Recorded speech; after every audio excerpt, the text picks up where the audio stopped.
Research in animal communication to see if that's a likely hypothesis that genres, the feeling of kind of communication came to us from the animals. So that, if you wonder what I mean by, I can just show some examples. Here are things I've found I've already been studying. Alarm calls, of course, licking, licklesses, kinds of communication for hunting, kinds of bark. You recognize the basin here. So that's the kind of things. There are at least two big problems with this approach. One is whether the animal has semantic capacities. I've written 2 articles about that. It's number 2 and 3. And it's problematic. I don't have any solution, but it's definitely a challenge. And the other, of course, is today's topic. Sorry, it's the next one. That's the context. And what I've done 2 studies. First, of context concepts within my own field. That means applied linguistics, and from there I extended that to communication in general. That's the article 4. That article is written and it's under review. The main topic today is, of course, 5, article 5, but can't go into much both 4 and 5. So I picked some cherries from each of them. Well, what I'm trying to do, think all these terms for context and the table, which are pretty plain general, that's the Article 5. That is any pattern that fits all these. The kind of possible. The main topic today is context.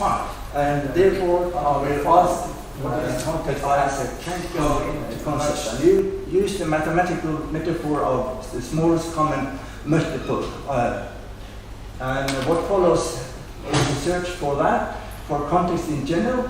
In other words, a search for core constituting elements that characterize and define context as a concept, not restricted to text and language. In other words, a communication that has a semiotic concept, a semiotic concept of context. I do that by estimating that what happened with Saussure when the pragmatism and functional approach came around when I was a student in the late 60s and the early 70s, we got the pragmatic turn or the functional turn, and a lot of theories, not only on pragmatics but even on context, come up. And I will dive into that. But it also happened in social sciences, like a lot of theories in genres, discourses, habitus, and many other core concepts that also claimed that we had embodied context. Like where habitus is a very good example of that. What I will do with you is to go back to Morris, and if you please look at my hand again, because that was a picture for the first one.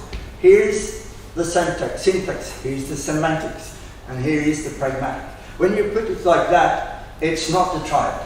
They are kept separate. But if I do like that, and I say this is a triangle, then you have a true triad. The intellectual problem today is, there is context, and I divide it into time and space. And I say, what happens if I put all the 5 together and say that that's the definition of communication, that's a definition of utterance, and that's a definition of genres. You cannot not have all the 5, and that's all what it takes. So that's the kind of puzzle. If you say that, will you then still keep the context? There is context separate, and what's the problem with these two ways of thinking in animal research on animal communication? That's the basis, as we will see. And that leads to what's. Perhaps I should then say very briefly. That means that utterance consists of 5 aspects: form, content, act, time, and space. Well, that's a theory. And to each of them there are processes and structuring, referring, addressing, timing, and placing. And all these will be semiotic, and all these will be semiosis. And there, I've worked with 4 levels. You might have 2 or 6. But to me, it makes sense with having 4. Sign is the basic. A sign is the subject to the utterance. And you need genres to understand utterances.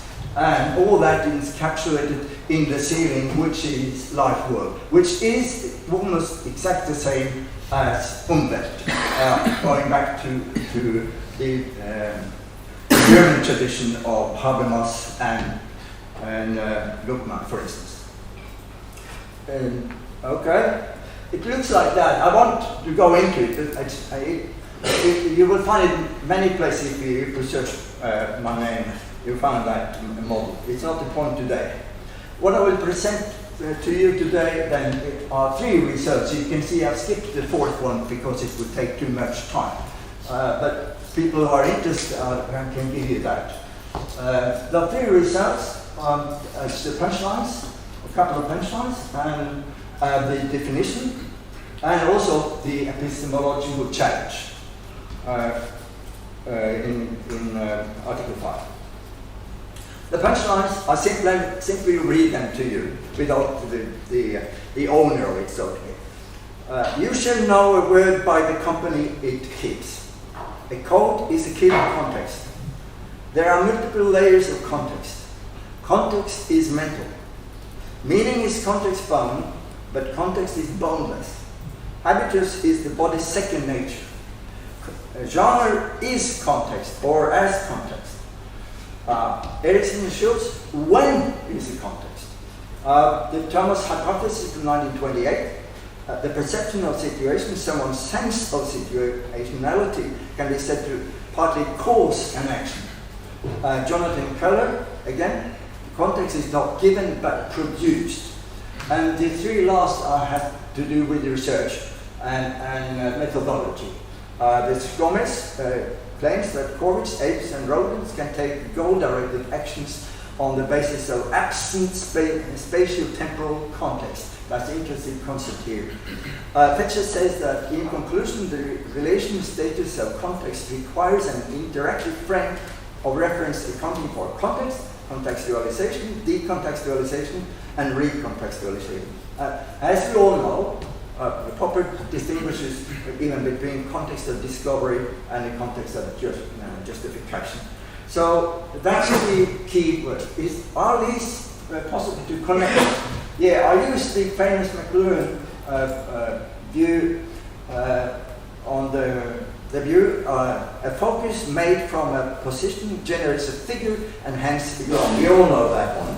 And I use that to assemble all the examples I've given you. And here you have to follow the arrows. So focus could be defined or described more in detail when you think of this as the definition of context. A focus is limiting scope generated from an extensive field of particular interests, a position from which one focus can be concrete and or abstract. And with figures, attentions that generate focus create simultaneously a scope delimiting a figured object. And finally, also with Bateson, surrounding grounds can be seen as context. So we are simply back to Bateson with this sentence from him, which I share 100%. It's important to see the particular utterance or action as a part of the ecological subsystem, called context, and not as a product or effect of what remains of the context after the piece we want to explain has been cut off from it. Gregory Bateson 1.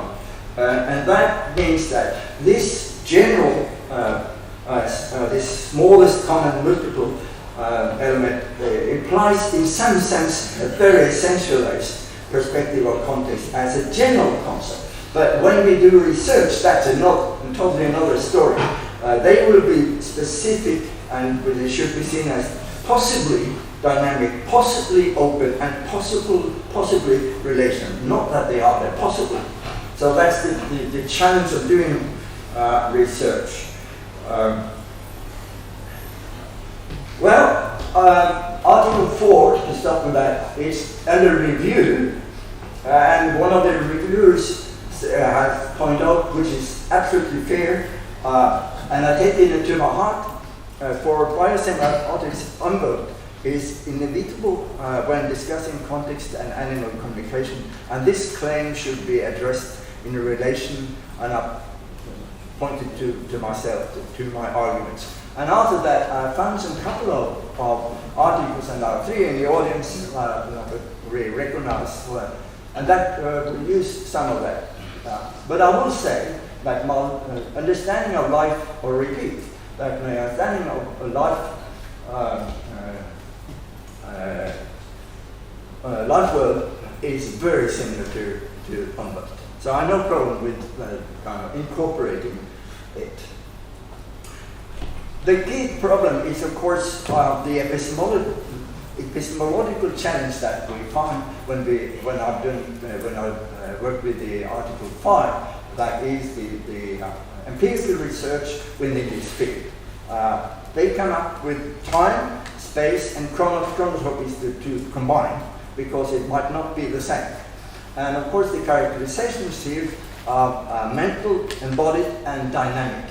And also the fuzzy words, or the new fuzzy words, kind of situationality and contextuality and genericity are explaining that a little bit. So the Article 5 The title is Time and Space as Mental and Life Genres and Body Situationality and Contextuality, question mark. And I wonder, so point one here is more or less what you have heard, or that's what's in Article 4, because Article 4 is some kind of stepping stone for Article 5. Then I'm going to accept, and the kind of work, I don't go into detail, but the kind of work I've been looking into are these ones. Some are important, and I'll go in depth into them discussing it, and others are not that are important to me during the process. So I do 2 studies on systemic approaches, and also do 2 studies on point 3.2, relations between utterance complexities and aspects of physical context. There are some people working with that, and of course there are quite interesting studies about contextual variation and acoustic structures of the ape or the pantooth, what many of you will certainly know.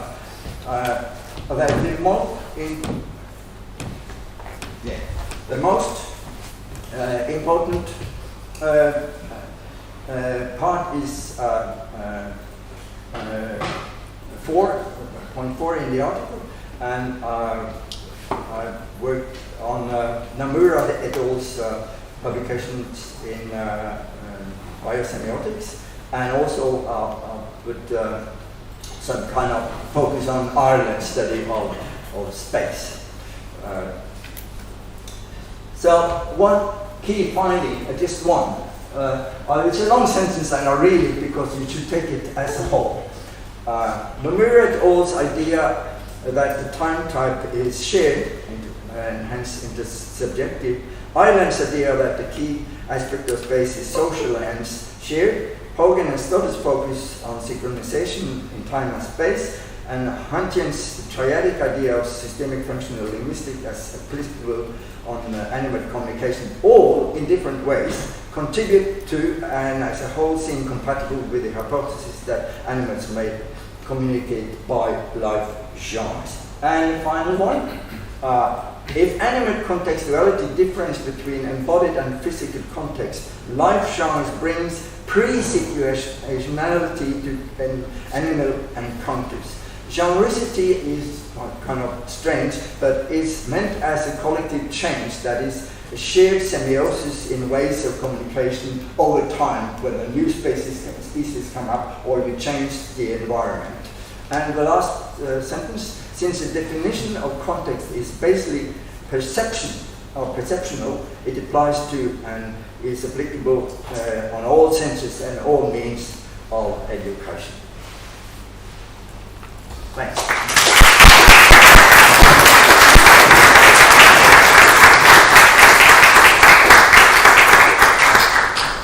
We have a couple of minutes for questions. Just brilliant.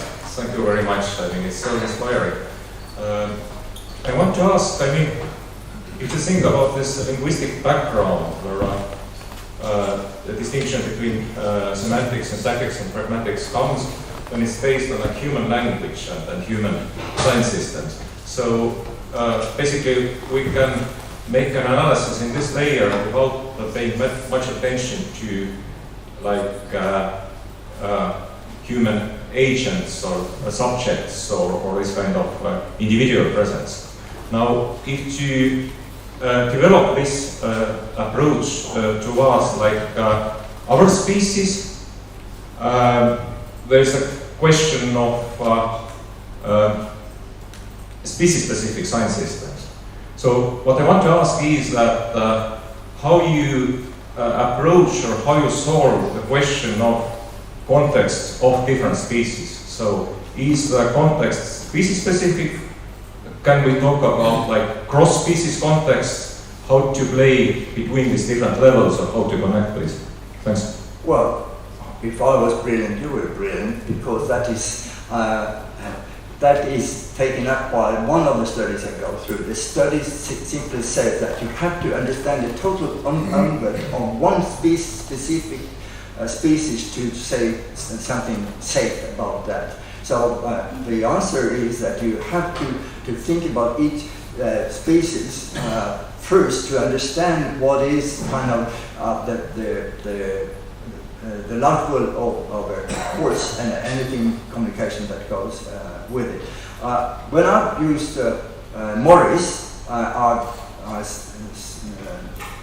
it's meant to be general semiotic, not cognitive to any species. So that's why I would say that once you leave, leave linguistics. So although I'm a linguist myself, I'm very critical to linguistics, fiddling with this problem. That's not a good answer, but okay, we can talk about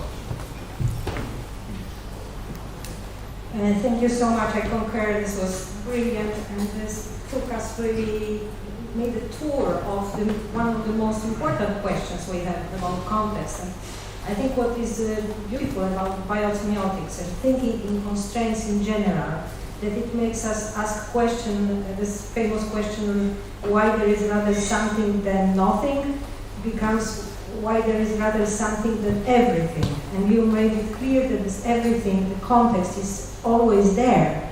So of course my question is relating to the talk on values. How do you see also values? Do you connect, because I saw you resonating after my talk, and I wanted to ask you how to use now the concept of values. Is it useful for this preliminary constraints on context that is always there? Can you see?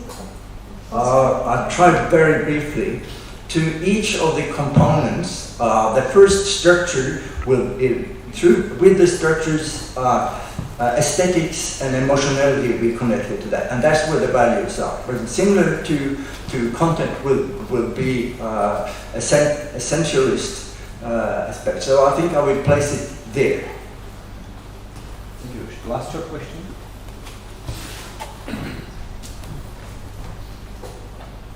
Just a comment. Thank you for your presentation. Absolutely brilliant. And thank you for talking about the contextuality in our context here, as we are in the Department of General Linguistics. I was talking with some colleagues how to do general linguistics from a biosemiotic perspective. Well, this is the answer. Thank you. Thank you much.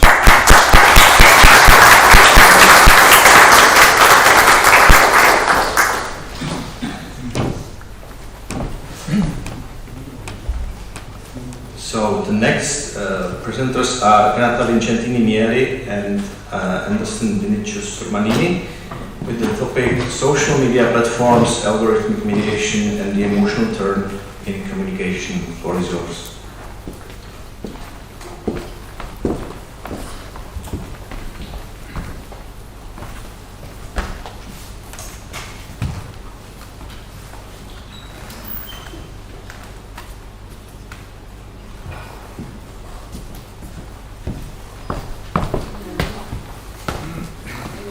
What's the mark? This is? No, the thinner one. I would like to thank you for the opportunity to present my research in this event. The interest of my work is to discuss how the new dynamics of content circulation on social media platforms mediated by machine learning algorithms have amplified the role of messages of moral emotional appeal in decision-making processes, impacting the public sphere in democracy. Vinicius? Okay, thank you all. Renata will present my research in this event. The interest of my work is to discuss how the new dynamics of content circulation on social media platforms mediated by machine learning algorithms have amplified the role of messages of moral emotional appeal in decision-making processes, impacting the public sphere in democracy.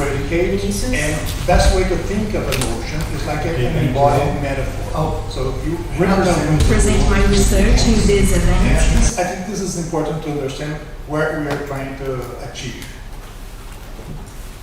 Well, my theoretical framework to face this issue is Peirce's Pragmatism and Semiotics, and the approach made by George Lakoff to cognitive sciences and the ways our mind responds to political situations.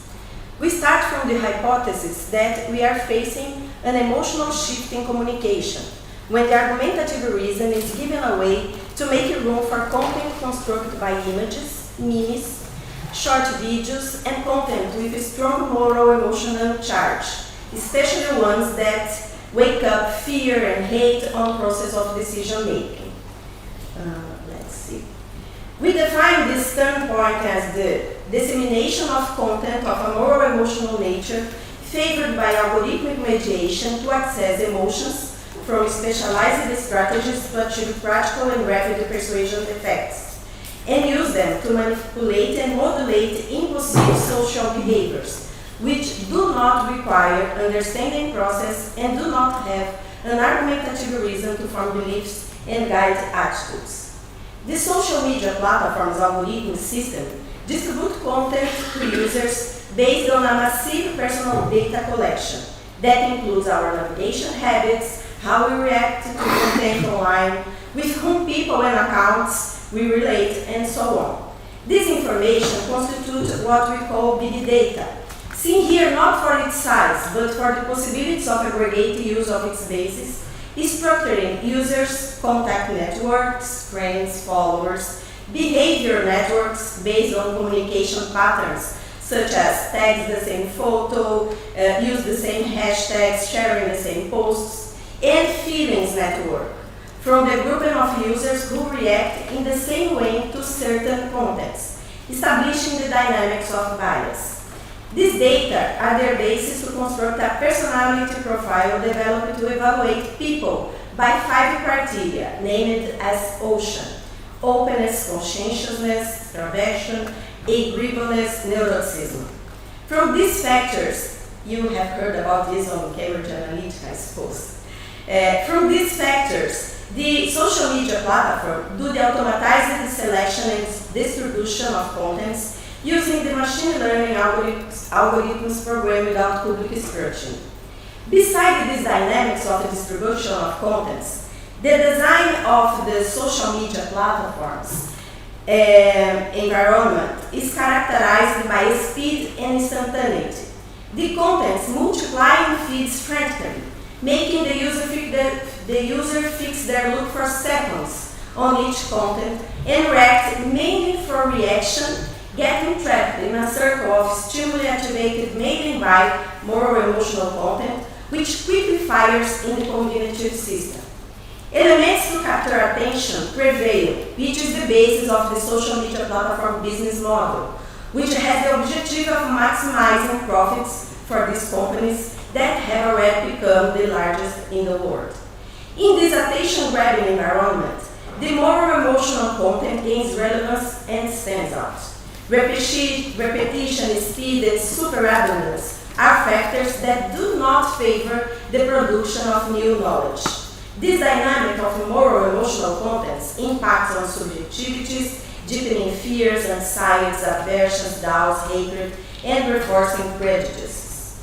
For Peirce, this process of signification and production of meanings, semiosis, is the way people relate to a sign and an object and its interpretant. It is in the idea of semiosis that Peirce inscribes the action of the sign as the process from which one starts to understand the production of meaning. In this process, he also addressed the production of beliefs. The logical basis for the pragmatic method of determining meaning lies in the triadic relationship between firstness, secondness, and thirdness. In the first, what is established with the object is an immediate primitive relationship, which favors the stimuli. In the second, attention is mobilizing as a reflex or reaction to the previous stimulus. It is in thirdness that this stimulus and reflex are processed from the mobilization of thought of a reflection that leads to the production of knowledge. It is in this triadic relationship detailed by Peirce that the very possibility by semiosis that leads to the highest form of belief formation is based. On social media platforms, the reception occurs in an emotional key, which favors an unreflective reaction without the possibility of a rational mediation inside the bubbles of digital response. On platforms, the balance of the semiotic processes shifts to the elements of firstness and secondness, and the resulting thirdness is mainly composed of emotional interpretants. As you can see illustrated in the images, on the social media, instead of having a spiral graph to represent the semiosis processes, which allow us increasing knowledge, what in time and space, what we have is more like a circular process, where there is a little increment, almost chaotic. Platforms are our contemporary cave. We get stuck in a circle and we do not move on to a higher cognitive stage, in which time and space are embodied to allow us to extract the elements of thirdness from the symbolical exchanges. In this environment, beliefs are formed by confirmation bias of pre-established positions, concepts, and prejudices, and favors the methods of fixation of beliefs by tenacity and authority. That's why the neuro-emotional content prevails. So, let me present a little of my approach about the role of the neuro-emotional content. For Peirce, emotion and feelings are provoked by our sensitive experience of being the world. In his article, Question Concerning Certain Factors Claimed for Man, he argues that emotions are predications about some prior object or cognition and differentiates them from intellectual judgment. Quote, in the same way, an emotion is a predication concerning some object, and the chief difference between this and an objective intellectual judgment is that while the later is relative to human nature or to mind in general, the former is relative to the particular circumstance and disposition of a particular man at a particular time.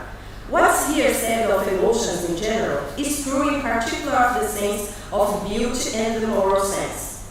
Good and bad are feelings which first arise as predicates and therefore are either predicates of do not I or are determined by previous cognitions.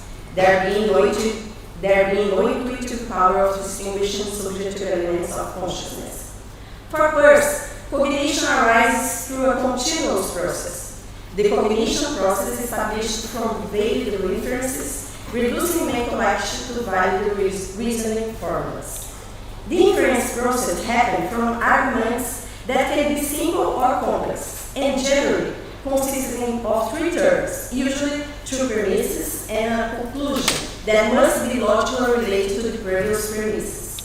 The goal is to reduce the complexity of our experience and the world by simple associations and contribute to reach a stage of a minimum energy. So, emotion is a predicate that can do this in a simple way, because they reduce the complexity of the world to a simple one, a duality that generates comfort once it's able to reduce surprises and explain the world in a safe way. In this sense, we can say that moral emotional contents are important cognitive metaphors, imbricated in our collateral experience, prior knowledge that we use to explain and act in the world. These metaphors are widely used in the production of social discourses, narratives based on moral emotional contents to structure the process of production of meaning and construction of beliefs and habits, with the purpose of manipulating the attitude and taking the focus of the rational debate, based on arguments to achieve goals that are not in the interest of the individual being manipulated, but of those who instrumentalize emotion to achieve a defined purpose. Lakoff developed an extensive study in the field of cognitive sciences on how the function of the mind plays a role in the political decision-making process. According to him, the use of emotional in political administration is central and legitimate, and not an appeal to irrationality. He argues that the appropriate emotions are rational. For example, It's rational to be outraged at torture, at corruption, or at a murder, or at lies that can lead 1,000 of deaths. The emotional term is not necessarily bad. The problem arises when the emotion is used purposefully to replace argumentative reason. And that's exactly what is happening with the malicious use of the platforms. By looking at how the more emotional narratives used in political discourse are constructed, Lakoff explores how metaphors and the construction of general narratives and emotions are connected. Now I'm going to quote him. Our moral narratives have two parts.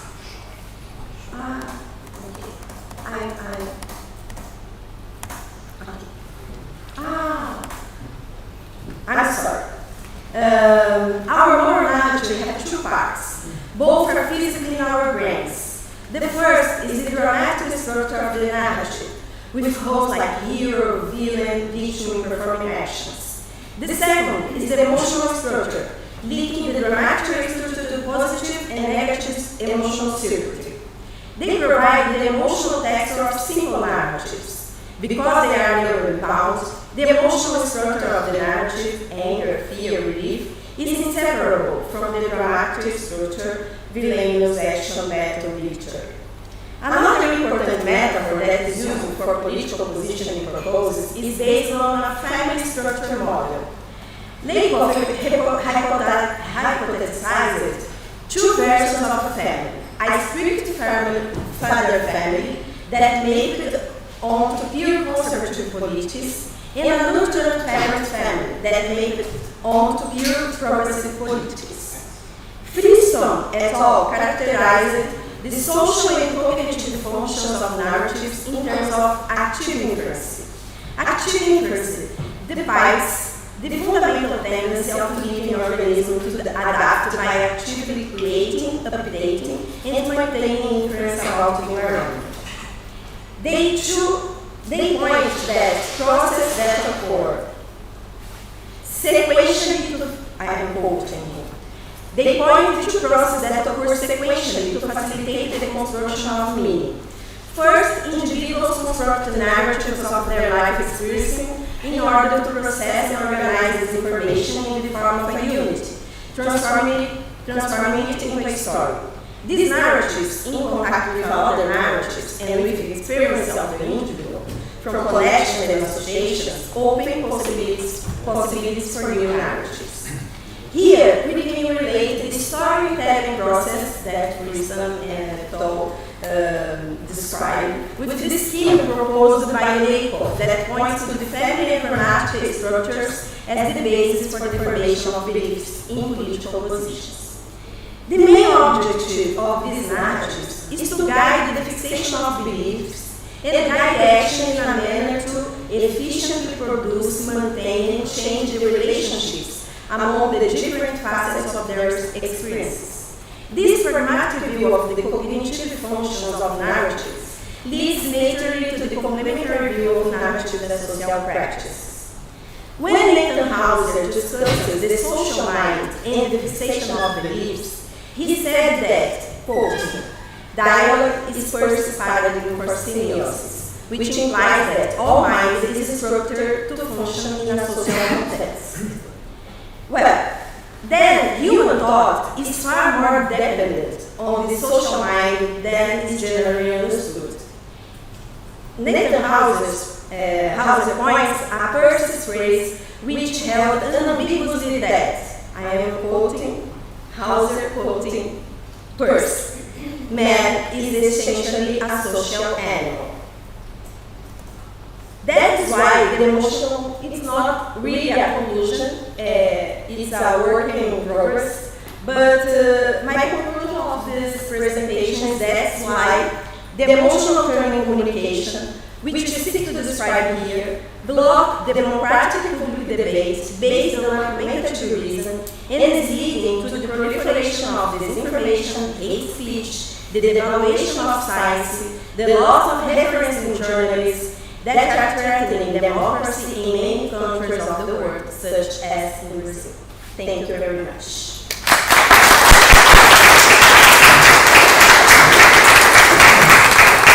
you very much for pretty impressive timing, and we have a time for questions. Thank you. I really appreciate your guys' work, and I look forward to having continuing conversations. But and I really like that diagram you had of the spiral versus the habit that's sort of cohering on itself. And I also really, especially now, I realize how much you guys are interested in emotion, which I think is really powerful. I guess I'm still having trouble squaring the bulk of your project on emotion and sort of the behavior that's happening with technology and how it's getting people to maybe not act in their best interest with Friston. And the idea that Friston's model, and I'm no expert on it, but is trying to reduce surprise. So yeah, so and what I'm trying to square, what I'm trying to reconcile is how because it seems to me if emotion is fundamentally intrinsic, like for Peirce, it's an aesthetic aim, it's an aesthetic aiming, that it's an intrinsic power of an agent. How that agent can utilize emotion to be in the spiral realm, as opposed to the habit realm in your diagram. That for me is more similar to Friston's model of reducing surprisal. So in other words, it seems to me that Friston's model is more about getting stuck in the circle, and that I don't understand how it is. How it is like if you're expanding a Markov blanket is like expanding a Umwelt, and it's more like the spiral. How it is Friston does that. Okay, so you're relating this presentation to my previous one, which is good for me. Actually, what Friston says is that one of the best way to diminish surprise is to think about your expectation of future surprise.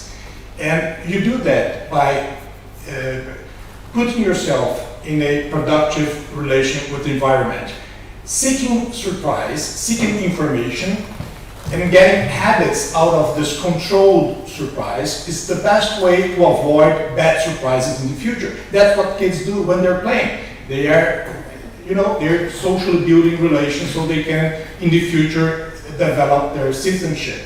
What we are saying here is that emotions in the person sense is like a predicate that reduce the complexity of our feelings. Like right now I'm having a lot of feelings and they are compressed and reduced in an emotion.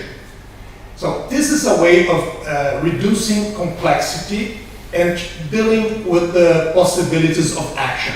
In this sense, it relates to, for instance, idea that we are always trying to minimize some quantity of free energy in his talk, but we are saying that it is a semiotic minimum that we are trying to implement as to act in the best interest of our society. Now, social media, in the way the algorithms are constructed, they want to monetize. They don't want our best interest, they want to make money. So how do they do this? They don't want us to behave in the way I just described. They want to capture our attention so that we are stuck in this spiral that is not doing emotional, constructive relations that are building social meaning. So we are locked up in a solipsistic relation with the platforms.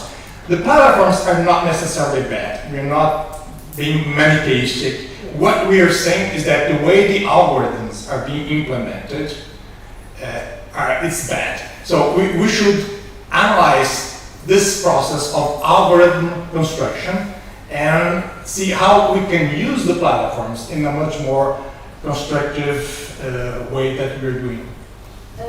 Friston said in an article, I can't remember the title now, that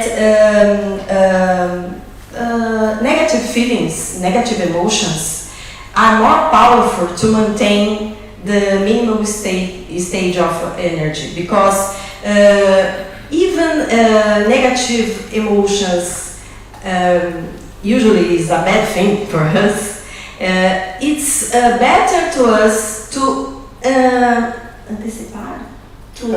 anticipate what can happen, and it is bad, and I know, oh, this is not good, this is going to be bad, but I'm prepared for it. It's something like this we are saying about the emotions are in on the social media platforms, because the hate speech, the disinformation, the prejudice are are priority negative emotions, but they are spreading so fast and they maintain us in a circle.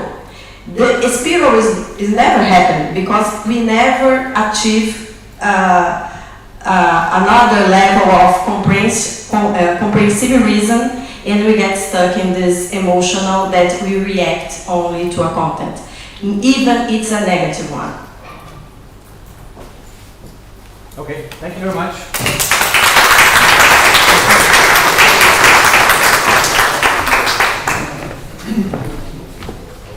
So the next speaker is Aaron Gare with the theme Life Processes as Proto-Narratives, Integrating Biosemiotics and Weddington's Theoretical Biology.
Opposing the neo-Darwinian synthesis of structures right thinking that dominates mainstream biology.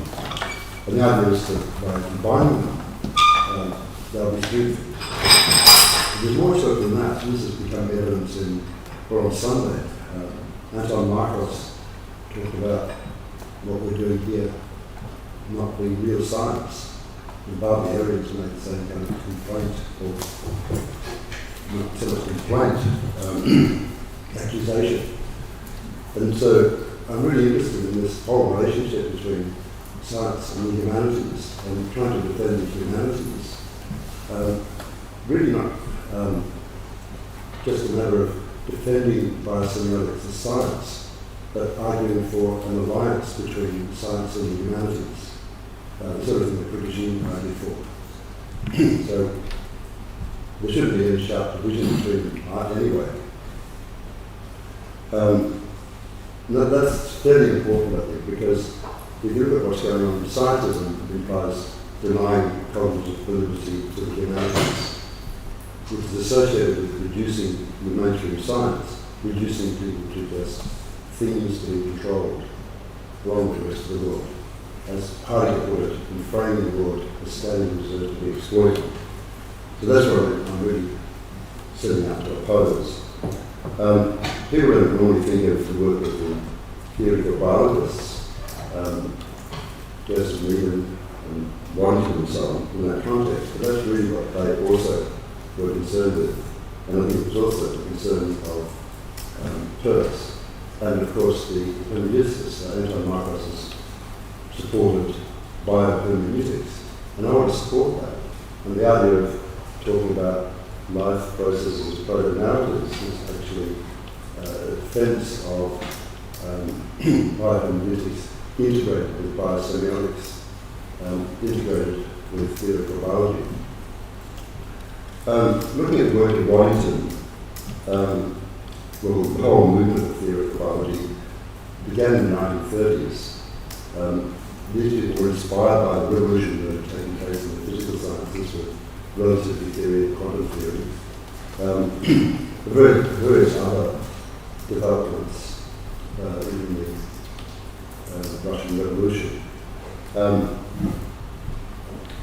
They were supporting ideas of Darcy Johnson, the ideas of Gurvich, Alexander Gurvich, who was in Lithuania, the notion of fields that controlled how components developed in an organism.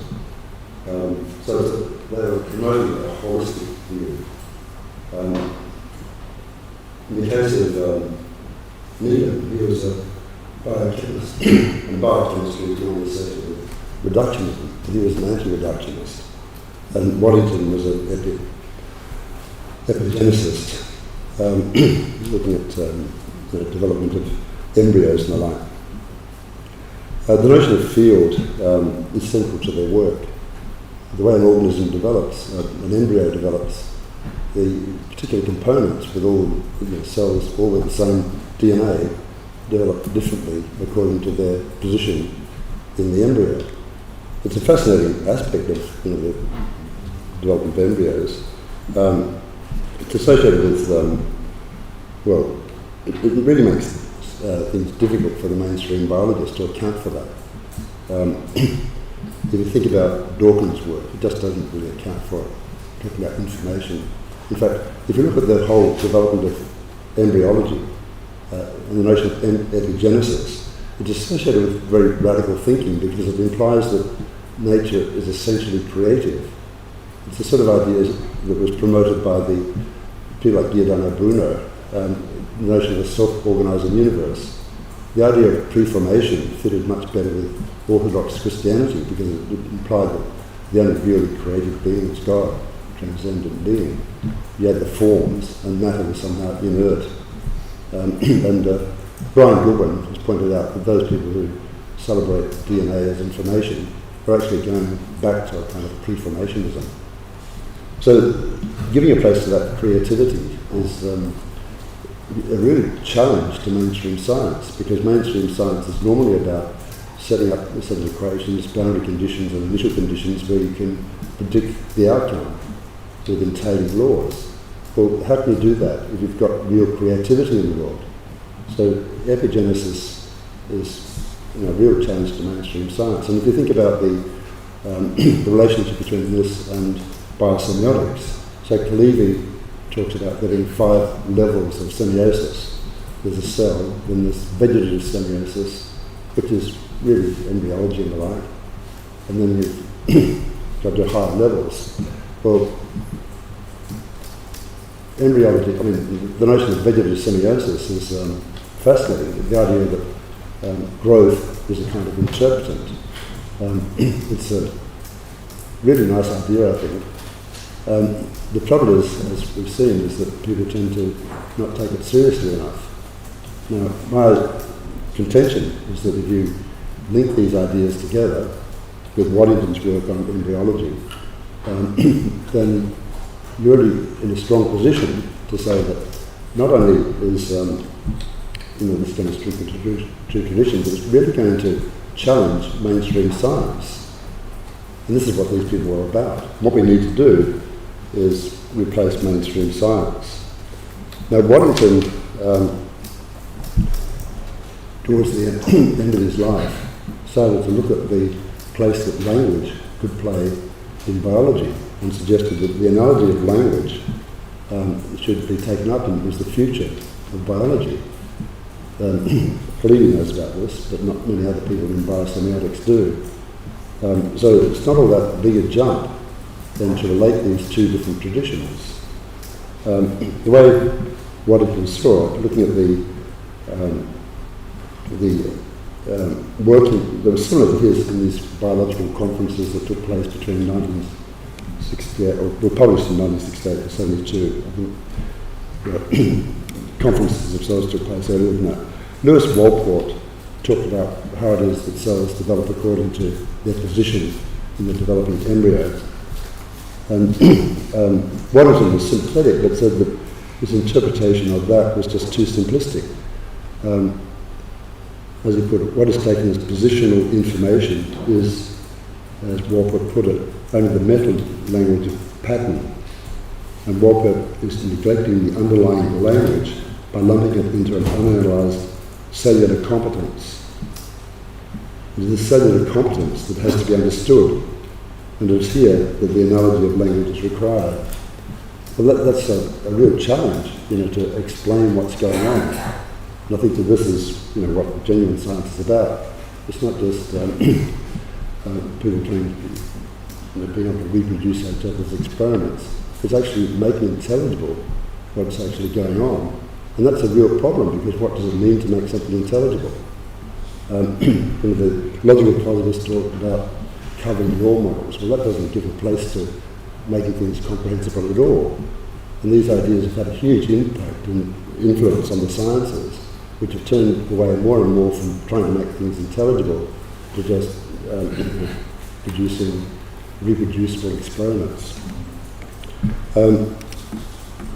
So he talked about this human language is produced by evolution. He talked about the various developments that were taking place. There was a great deal of activity at the time in linguistics, and he talked about the contribution that biologists could make.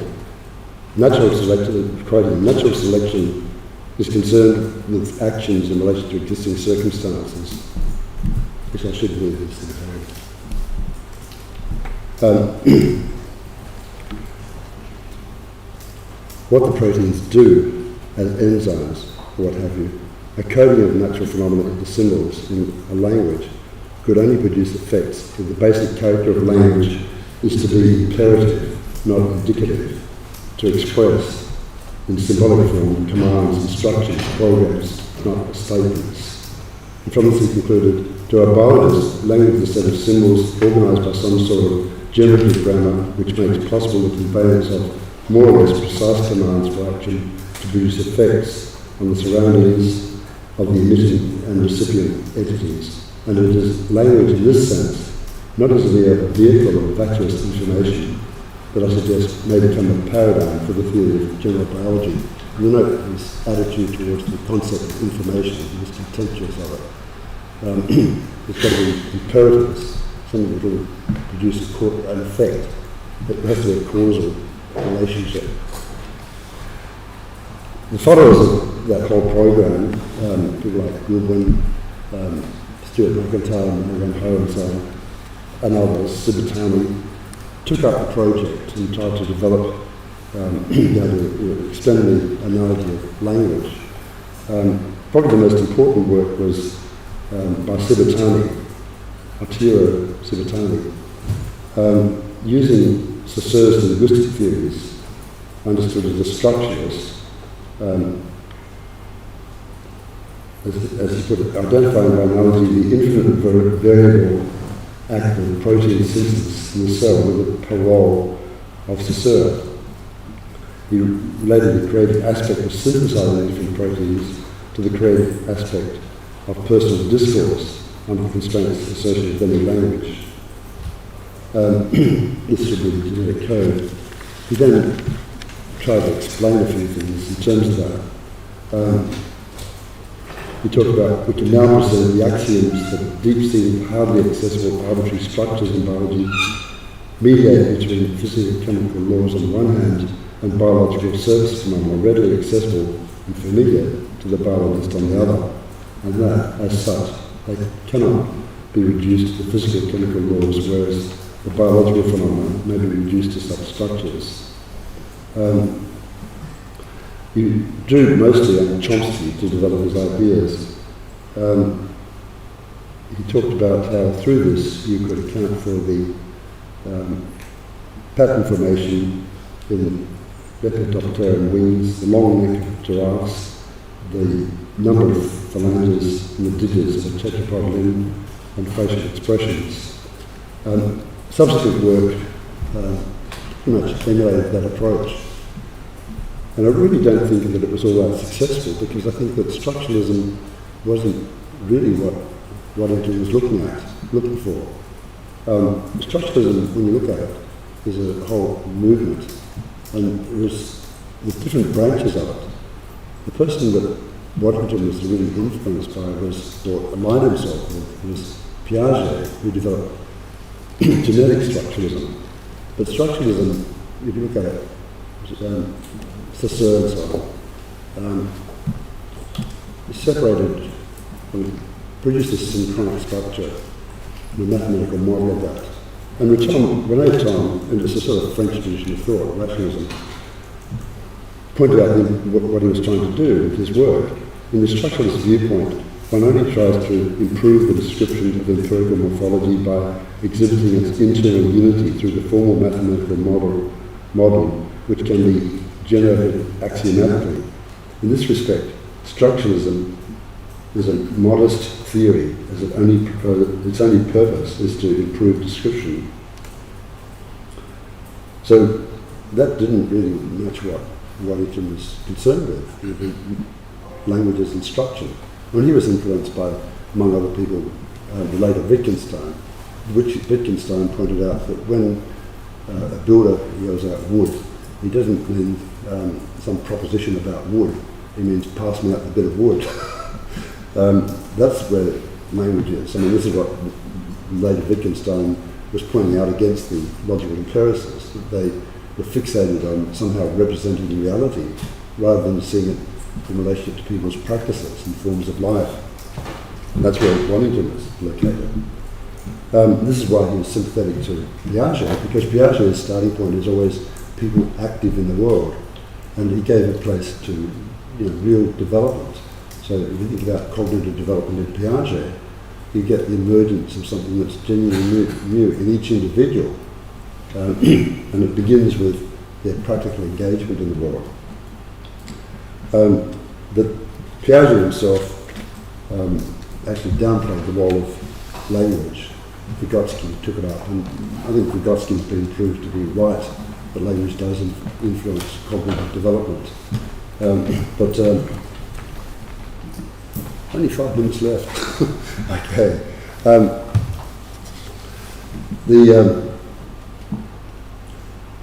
What all this highlights, I think, is the need for a term, and this is another aspect of this conference, the tendency to denigrate metaphysics. In fact, the anti-logical positivists, instead of dismissing metaphysics, as the logical positivists have done, defining it in opposition to science, claim that genuine science is based on a well-worked-out metaphysical position. Now, metaphysical theories are the basic research programs to make everything intelligible. And in the 17th century, you had a metaphysical revolution. So Newton might have talked about, not proposing new hypotheses. In actual fact, he was a natural philosopher, and that's exactly what he was doing. He was a metaphysician, developing a new way of understanding the world. Kant, as you know, challenged this revolution, saying here we're supposed to have this objective view of reality, which has the unfortunate effect of denying any significance to humans and undermining all our ethics. And yet if you look at it, it's a human creation. A mathematics that makes objective knowledge is a human construction. Categories through which we understand the world come from us. So he called for a revolution in thought, a new Copernican revolution. Now, Peirce was strongly influenced by Kant, but even more so by Schelling, who was a different kind of revolution, a third Copernican revolution, where he didn't accept the idea that you just have the noumenal world that's unknowable and the phenomenal world as it's understood by science, saying that if you look at the development of cognition, you're actually grasping the world as yourself as you're developing. You are grappling with the noumenal world, and you can extend that to the whole of nature. So he defended natural history and evolutionary cosmology, which couldn't be entirely grasped through mathematics. In his argument, you're not going to get a general theory of mathematics that makes everything reproducible. you have to put history as first. He also then said that if you look at the categories that Kant talked about, you've got to recognise that they're deficient. You can replace them, and they have to be replaced, because if you have categories that supposedly enable you to understand the world, and it implies the impossibility of there being humans that can understand it, it must be wrong. So he said that what you need is a new kind of mathematics, a new set of categories that enable us to understand ourselves as having emerged from within nature as part of it. And that's the third Copernican revolution that people find very difficult to take on board, that it puts humans back in the centre in some ways, because it's through us as part of nature that nature is becoming conscious of itself. And one of the most important aspects of that is the privileged position given to temporality rather than spatiality. So if you think about most science, mathematics tends to produce spatial metaphors to understand reality. What you really need to do is privilege the temporal aspects of things, because that's what consciousness is. It's a temporal process of becoming. Now I've only got hardly any time left, so this is about a third of the paper that I was going to read. 1 minute. 1 minute. So he offered an alternative set of categories that have been incredibly influential. He argued that magnetism, electricity and light were pretty incomprehensible at the time, and he suggested that they'd be seen to be interrelated. Well, they were. This development by Faraday, Maxwell, that was the triumph of Natta philosophy, with the tradition of science promoted by Shelley. So also was the development of thermodynamics, the idea that nature is essentially activity. And all the proponents of the conservation of energy were influenced by Natta philosophy. He upheld Kant's notion of life, talking about the difference between a crystal, where these active forces are in a balance, whereas with living beings, there has to be an activity of this self-ordering pattern of activity to maintain the forms, in constant interaction with the environment. And it's by virtue of this that the environment comes to be conceived as a world for it. So generalising Kant's notion that we live in a world that we've in some sense created, he was saying that all organisms have their own world, so anticipating philosophy. So that's the tradition that has to be revived. But it has to be recognised as a metaphysical revolution that should be replacing the previous revolution. And this is the basis of that integration of the natural science, the humanities and the arts. I assume all you know about Peirce. If you read his work and realise the appreciation that he had for the arts and so on, you can see where he's coming from. He said that he was a Schellinian of some stripe. And in the case of Waddington, he was more influenced by Whitehead. But Whitehead was in the same tradition. He also was a kind of Schellinian philosopher, influenced by Bergson, who himself was a kind of Schellinian philosopher. So I think that what you have to recognise is that this alternative tradition of thought, which includes Piaget, and that has to be basic. And with that, narratives have to be basic. And if I've done the whole paper, I would have talked about how all the interrelated acts of semiosis have to be seen as essentially constituting narrative stories. So organisms, as the title of those life processes, are proto-narratives. But I'll have to finish there because my time's up. I'll write the paper up eventually. You can read it. Okay, thank you very much.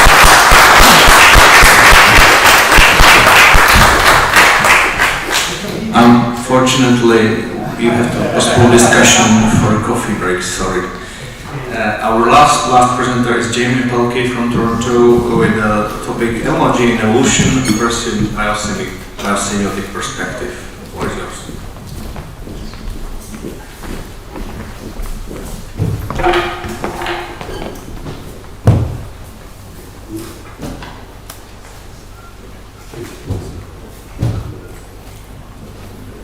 Thank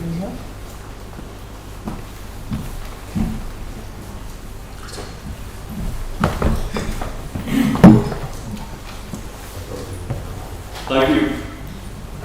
It's a pleasure to be here, and I'm excited to talk about this topic.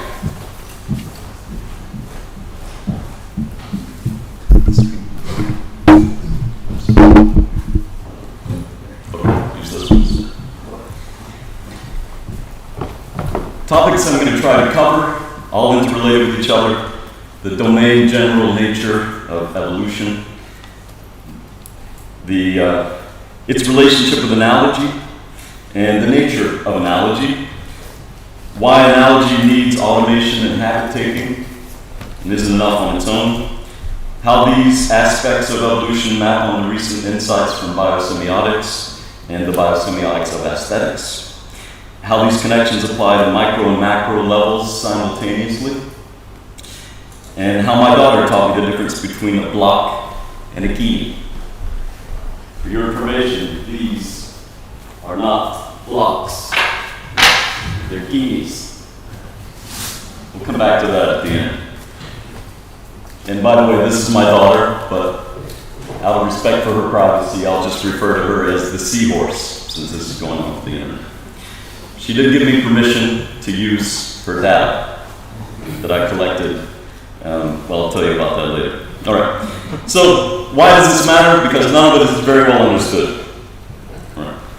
First of all, as I get into the material, let me make a provocative claim to shake things up a little bit and get your heart racing. Evolution was not discovered by biologists. It was discovered by linguists. This is not my opinion. A lot of people have recognized this, especially philologists around the time of Darwin, but also historical linguists that are well respected in the 20th century, and some biologists themselves. Joseph Greenberg, for example, recognized that William Jones' discovery and reconstruction of Indo-European makes him the original discoverer of evolution. August Schleicher and Max Muller were appalled that they didn't get the recognition and that they were Darwinians, they say, before Darwin. Darwin himself recognized that language diversification and biological speciation are curiously parallel. Atkinson and Gray, some contemporary linguists, recognized that phylogenetic understanding and methodology in linguistics had already developed rapidly before Darwin, and this continued throughout the 19th century. And Fish, a contemporary biologist, recognized that Darwin drew on the theory and methodology of historical philology, including everything from the comparative method to tree diagrams, as a major source of inspiration. Yes, biology was first recognized by linguists or philologists. I need to spend a little bit of time talking about analogy, what I mean by analogy. Analogy is not well understood, it needs to be much better understood. But some of the best theorists of analogy, Raimo Antilla, Roman Jakobson, have pointed out ways in which it is the warp and the woof of cognition, blending categories and similarities. Within Persian semiotics, we know similarities as iconicity, and pattern similarities between categories as diagrammatic iconicity. There's a lot more to say here, but time is limited. These categories and similarities map onto each other in ways that enable us to observe systematic similarities and come up with unique hypotheses about relationships that may hold historically real relationships between what would otherwise be considered extremely different things. So in the recognition of evolution, analogy is at work, but in evolution itself, I would like to argue analogy is also at work.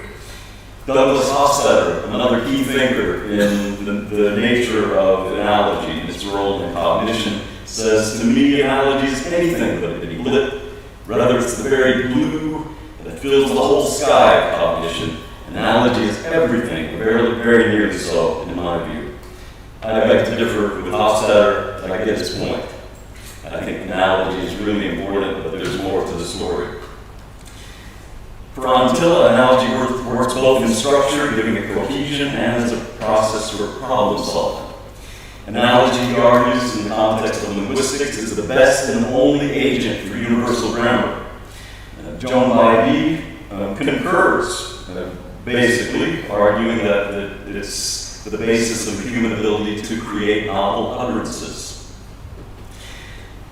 Two linguists, or psycholinguists, or cognitive linguists that have made a major contribution to analogy and its relationship with animal cognition that remains underdeveloped and unexplored is are Zhao Fauconnet and Mark Turner. Their classic book, The Way We Think, Conceptual Blending in the Mind's Hidden Complexities, identifies relationships between multiple types of blending, where with double scope blending and multi-scope blending, or complex blends constituting what they argue is the human singularity. Basic blend networks include linguistic and visual and experiential blends of mental spaces, such as we find in a computer desktop space, or such as we find on the cover of the New Yorker when they blend Monica Lewinsky and Mona Lisa. We can also have blends in non-linguistic areas that we can use linguistics or linguistic categories to help us understand.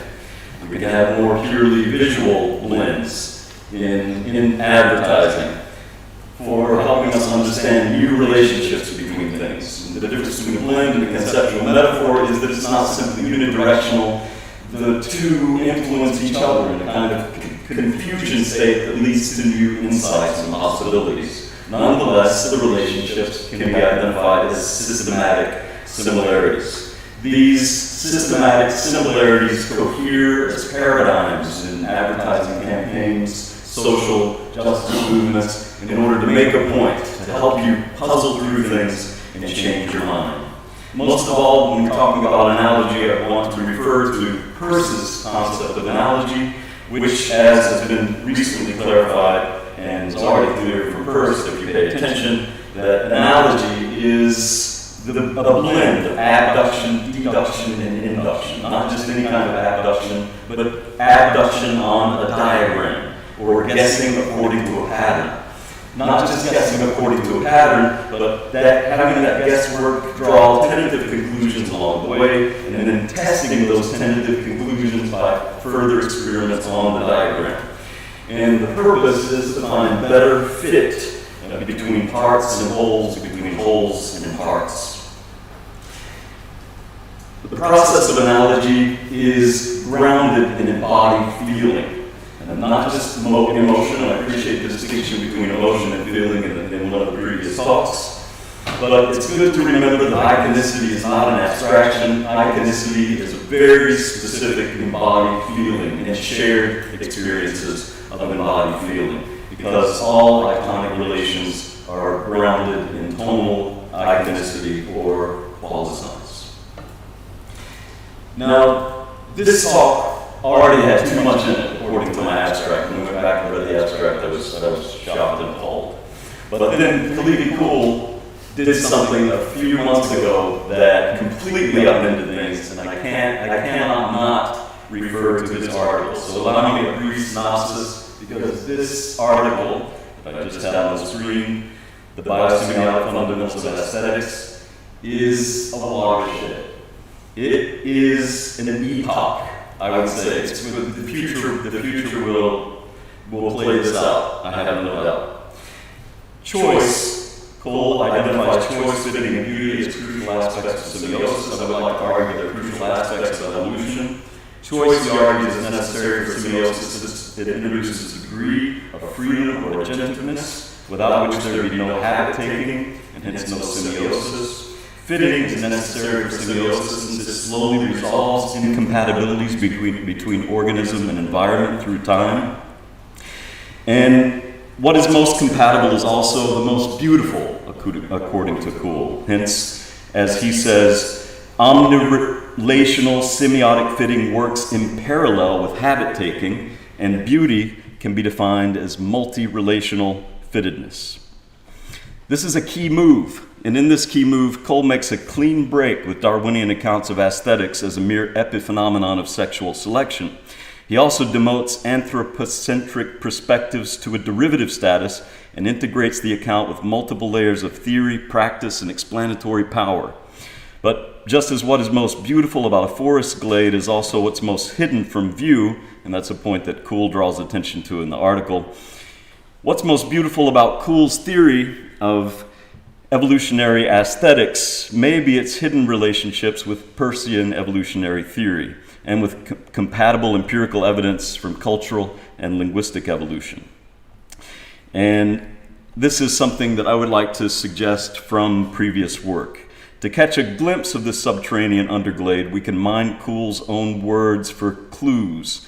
He observes that as a result of semiotic fitting, which resolves incompatibilities and tends to find the compatible, there exists a tendency in living nature to become beautiful. The nature of this quality identified as beautiful is more in process than in form, or rather in morphogenesis. The process in question is clearly entangled with final causation, or what Peirce calls that kind of causation whereby the whole calls out its parts. It requires a habit of taking and laying aside habits. This process informs Peirce's third mode of evolution, evolutionary love or agapasm, which he describes as recognizing germs of loveliness in the hateful, gradually warms it to life and makes it lovely. This is a mode of evolution that I've identified as working in tandem with analogy and automation in linguistic and cultural evolution. In 3 studies to date, these 3 studies, I would argue that I'm identifying the same kinds of dynamics that Kuhl is identifying in the biological world, without using the terms aesthetics or beauty, but I think I should have in retrospect. This is the basic analogy that Peircean chiasm or chance or fortuitous variation maps onto ecology, which is the relationship between the environment and the Umwelt and interacting Umwelts or contexts, as one of the earlier papers was talking about. And this involves pattern solving by analogy. Onenchasm, Peircean law or mechanical necessity, which corresponds with biological phylogeny, the replication of replicators that enables inheritance of genetic traits, which we could also talk about as linguistic automation. And then habit taking and laying aside habits, being creative love or agapasm, corresponding to ontogeny. Ontogeny working together with ecology could lead to other modes of evolution. In linguistics, we find this in processes of diagrammatization, I would argue. Diagrammatization is basically analogy in the process of performing experiments on diagrams. Let me give you some examples from linguistics. The Muji languages of China feature what's called a tonal flip-flop, in which the high tone class and the low tone class switch places. But this only happens in a specific environment, which makes it unique. It's something that sets the Muji languages apart from all the other languages in this particular area of China, and as all the other Hui languages in particular. In the environment of minus continuant syllables, the high tone goes to a low tone. And in the environment of minus continuant syllables, low tone goes to a high tone. So 2-1 is basically ma, and 3-3 is basically ma, so a bit higher at least. So one of these changes happened first. It must have been precipitated by some sort of need to differentiate, potentially a sociolinguistic need to differentiate, which eventually led to a problem, because when this kind of thing happens, the system becomes over-specified, or there's a need to differentiate further. And so the opposite also had to happen in order for the system to remain stable or comprehensible. Let me give another example from a more semantic domain that may be a bit more relatable. Across the Tibeto-Burman languages, there's a tendency to develop what's called grammaticalizers, or to grammaticalize between mother, father, and child into augmentatives, diminutives, and originative markers. An augmentative is something that's big, a diminutive is something that's tiny. So, for example, in Pova, Ima is mother, Zoma is mother-in-law, Enyama is younger sister, all of which you can see are related, but starting to get a little bit further from mother. Then it starts to be applied to animal kind, allo-animal kind, Hema, and then to flora and fauna, and eventually loses its semantic status and becomes much more grammatical and functional to refer to things that are large, or things in general, as a bleach noun classifier.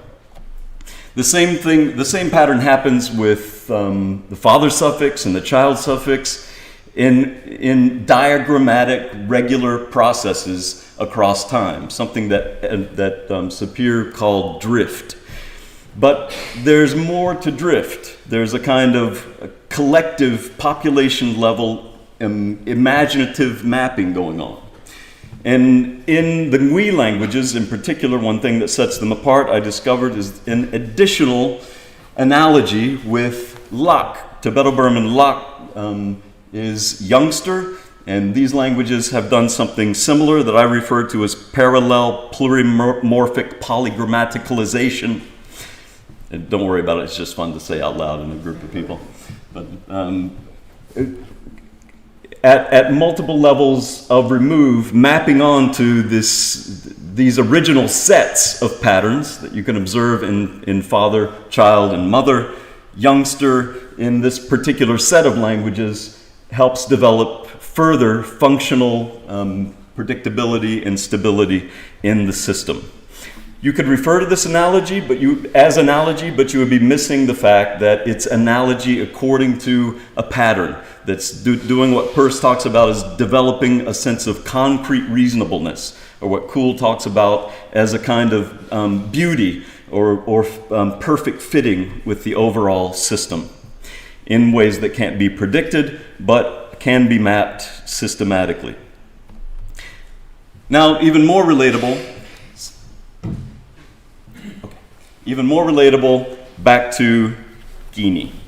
My daughter was not content when she was 19 months old. We told her these were blocks, and she could say block, but I say she wasn't content because the next month I observed her in free play and found out she was calling this guinea, which was her word for zucchini. At the time, she was still content to call these block. So we had what we considered to be one class, she considered to be two classes. With one exception, sometimes she would call this little guy an apple, which is developing a very minor mode of concrete reasonableness because both are edible.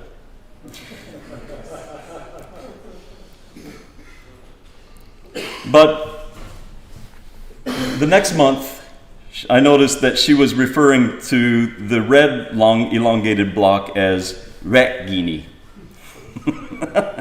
And this really caught my attention. So at this point, I stopped observing her in free play, and I kept a language acquisition notebook because I was teaching a language acquisition course at the time, and I thought, what better way than to draw examples from my own daughter's growth. So in this case, the paradigm starts to form and starts to become a bit more robust. It's happening at the micro level, though. This isn't something that we're teaching her, and I took great pains not to correct or imply, but just to ask. So I asked what this one was, and she told me it was a bukini. So there they are, the Guinea family, right there. And I asked her what the yellow one was, and of course you would expect that this is a Yayokini, if you knew her dialect. But no, this was Nana. So the layers of concrete reasonableness start to map onto each other in new ways, of different levels of abstraction and internal familiarity. The red one, I assume, would still be an apple, but no, it was a stabe. A stabe. Why? Why a stabe all of a sudden? Because it was more beautiful in the overall system that she was coming up with. Because it could also be in the berry family with this other one, which was a glube, or blueberry. Now, these other two were still outliers because the paradigm itself was still in the process of becoming and trying to find better fit between parts and wholes.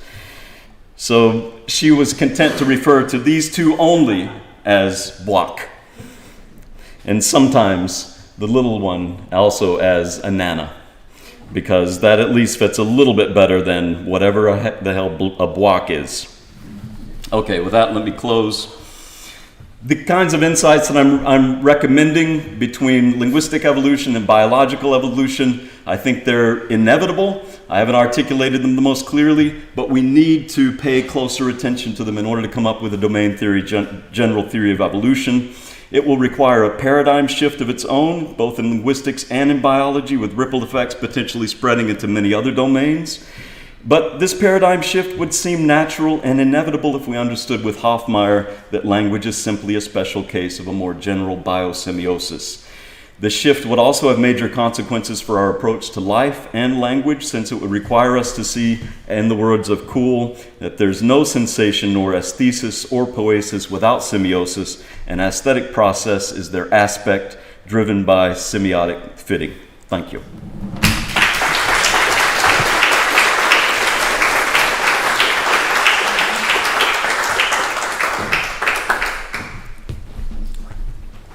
Thank you very much. Thank you to the presenters. And now it's a coffee break and 10 minutes. 10 minutes.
the marketplace.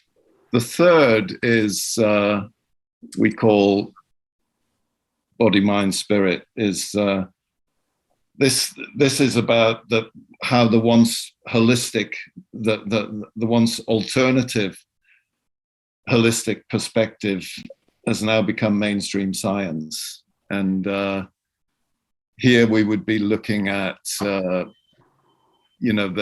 we are already dealing in communication and culture place, the applied brand semiotics with themes like chronic pain, obesity, PTSD, and all of these things are being approached through holistic perspectives. But this is a case where the biosemiotic perspective could bring some real scientific credibility to our offer, which at the moment I would say is still very much social science and humanities in its provenance. In here, the whole topic of belief is also very powerful, and in the marketplace, this is something that isn't being addressed in consumer research, and to be bringing again a scientific perspective to bear on affect, community, spirituality would be a powerful boosting and enriching of the discourses that are in place at the moment. And the last that we'll take you to is, this is cynicism, the rule of three. And we are, the existing paradigm, the Saussurean paradigm in applied brand semiotics has been very much based on oppositions, paradigms, this kind of either or way of thinking, which is being now challenged across the board in terms of being led by non-binary gender, in which this is probably the case in which high theory has come closest to popular culture, in that Donna Haraway's cyborg manifesto thinking is now very much in the vernacular. And this non-binarism, excluded middle grounds, applies not only in gender and sexuality, but in other areas of cultural diversity, complex national and cultural identities, attitudes to technology, where there tends to be this split between techno-fetishism on the one hand, or dystopian views of tech on the other. Very little culturally, not much sensible discourse engaging with the middle ground. And politically, good versus evil, us and them, political and military rhetoric suspending all normal criteria of critical intelligence, critical reason, emotional intelligence, or geopolitical perspective is horrifying and obviously threatening to us all.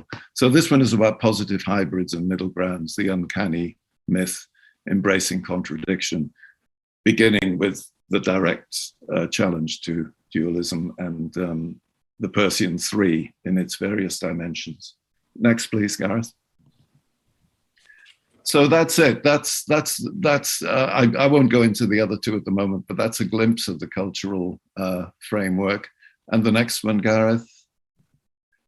If I was to be teaching an evening class, I put this together as a bibliography, thinking, wouldn't it be great to teach biosemiotics in an adult evening class in my own hometown, but not call it biosemiotics, just engage with the richness of the themes and the politics.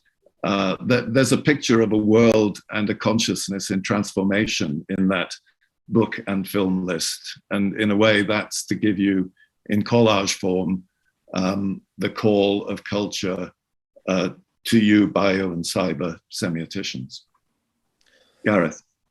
So thanks, Malcolm. So Malcolm there has kind of, I guess, outlined in some ways from where we're standing, how the call of culture connects to a biosemiotic agenda and has highlighted 4 of 6 or maybe more sort of spaces which feel very fertile and interesting to us. I want to now, with your permission, shift the lens a little bit more into brand and marketing world, and show you how those same 4 spaces connect with some of the sorts of topics, issues, and questions on the agenda that the kinds of clients that I work with regularly are coming to us with. Because I think it's really exciting. I think it's really interesting. I'm the global insight lead at a company called Space Doctors, which Malcolm founded 22 years ago. The focus of Space Doctors has always been commercial, semiotic, and cultural insight. And early on the focus, and earlier on in my career, the focus had tended to be on brand communications and what we would call cultural strategy. But much more recently, that kind of almost limitation on the commercial semiotic has been bursting at the seams. And I've had opportunities recently to work more closely with technologists, flavorists, sensory scientists in various different organizations.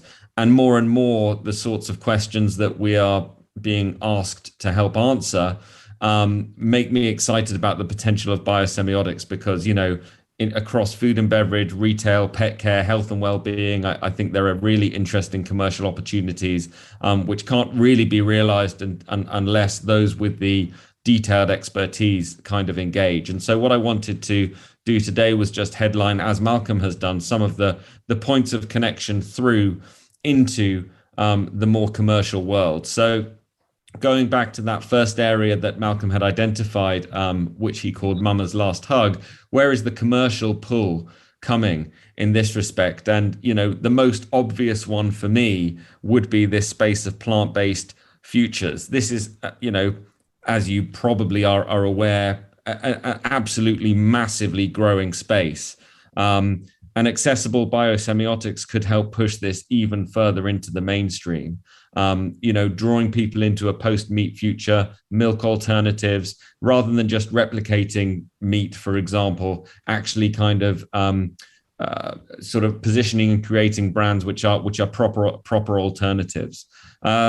So this space of plant-based futures is, I think, a massive commercial pull, and one which the space Malcolm spoke about earlier, Mama's Last Hug, would directly inform.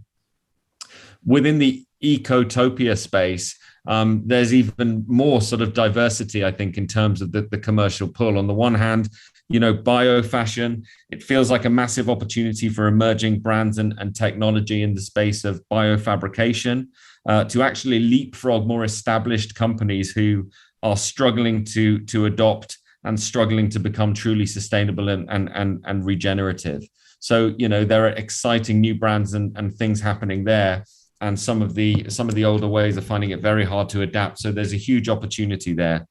And also the world of living products, the microbiome from a sort of brand and consumer culture perspective is kind of on the brink of massive commercialization, but nobody's been able to crack exactly how to frame and talk about its potential beyond, things like very generic sort of gut health and that kind of thing. So the microbiome has application across healthcare, skincare, gut health, pet care, and as I said, it's really on the brink of a massive explosion and far greater and deeper understanding in everyday consumer culture and commercial culture. Body, mind, and spirit is the third space that Malcolm spoke about, and to be honest with you, it's just impossible to exaggerate the massive sort of growth and explosion of this in recent years. On the one hand, I think one of the commercial pulls is in the direction of what you might call a sort of deeper kind of consciousness.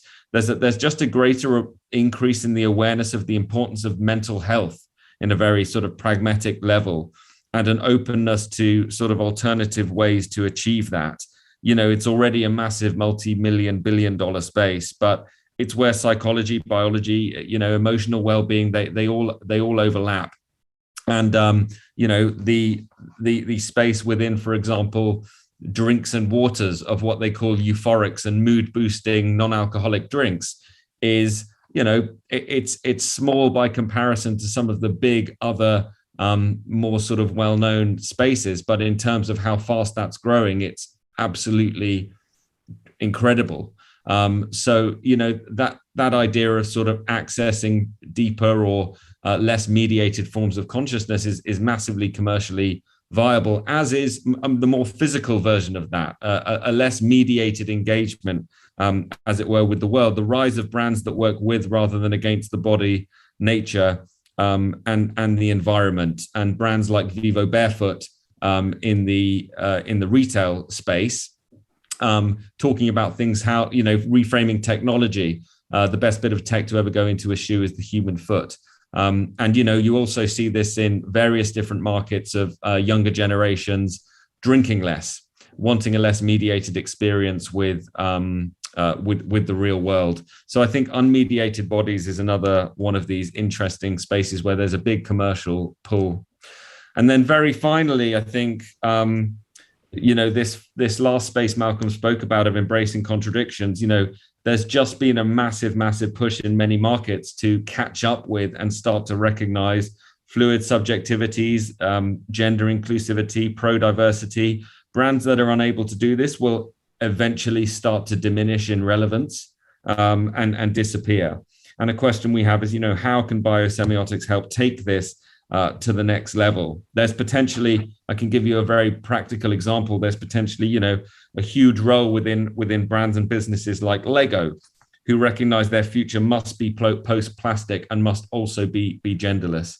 As a brand and a product and a toy which has appealed mostly to boys, to boys or those that identify as male for many years, and there is a big push for that to change, and I think a huge role potentially for biosemiotics within that to help make sure it happens sort of properly. I wanted to just finish very quickly and say that on the 6th of July, so next week, we're running a semiotic masterclass. We do this twice a year with the Market Research Society, and we're going to take as our theme this year nature rather than biosemiotics. We'll take nature as our theme. If you're interested, the link is obviously there. But similarly, if you want to contact and reach out to us, then I think our contact details are in the conference booklet as well. And please do feel free, and feel free as well to be candid and honest in your feedback and your thoughts. Can I just chip in? I think I will make a concluding point or two. One is that the revolution in understanding culture that Paul Cobley talks about in Cultural Implications of Biosemiotics is one of the things that drives the appeal of biosemiotics to us people who are working in this market. But there's also the science skills that would extend the repertoire of our cultural analysis and reconfigure it essentially on a Peircean basis rather than a Saussurean. And there are Saussurean elements already there in the marketplace in practice. This would then address the main client question. In spite of the success of applied brand semiotics we keep encountering is, what stops this being just subjective, just your point of view? And in that context, an extended pool of disciplines inputting, coordinated under biosemiotics, plus the, to be frank, the scientificity is a huge plus for commercial clients, would be an important element. And finally, to return to our initial point, that this would be a big step potentially for you in terms of win-win, to make start developing languages to make biosemiotics accessible, and to create work for your graduates and innovation opportunities. Thank you. Thank you very much.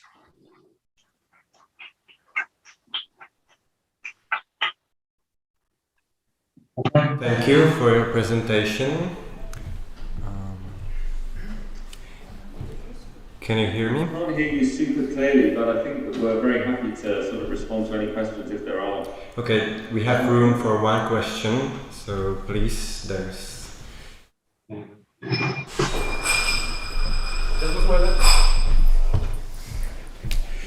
Hello, can you hear me well?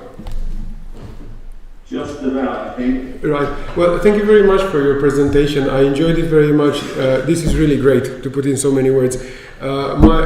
The main takeaway message for me from your talk is, well, biosemiotics can be an underpinning philosophy for cultural studies and for many cultural practices, much more inclusive and sustainable than the type of structuralist and discourse-based theories that have formed what is generally called critical thinking so far. And sure, Paul Cobley pretty much makes that point in cultural implications of biosemiotics. But I think this was such an interesting and compelling presentation on how this perspective will reshape marketing practices. And I'm curious, I have a lot of questions, but I'll ask this one.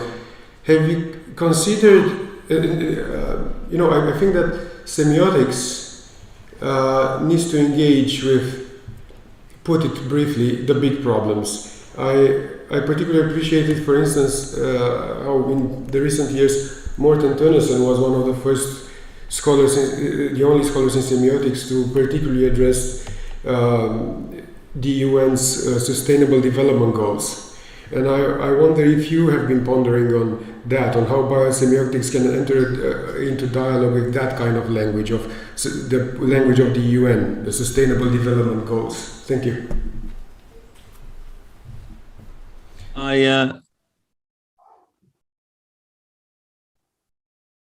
I think I heard the first half of that, but not so much the second. But then Claudio's just written a summary of it in the chat. In the chat, okay. Have we considered if semiotics has to engage in the big problems of ecology, sustainability, development, and so on? Can biosemiotics enter into dialogue with such language? Can I chip in on that? Sustainability has been it's been one of the areas that clients have come to semiotics for the answers. Semiotics, brand semiotics kind of became like the default flexible thinking methodology for clients, flexible, analytical and creative thinking. So they would come to us on new issues where talking directly to consumers wouldn't give the answers. So explaining the world of sustainability, the implications of sustainability has been a big theme, a big topic, and input from all kinds of research, semiotic and consumer research has, as we know, has often been put to work for greenwash purposes for brands. So an injection of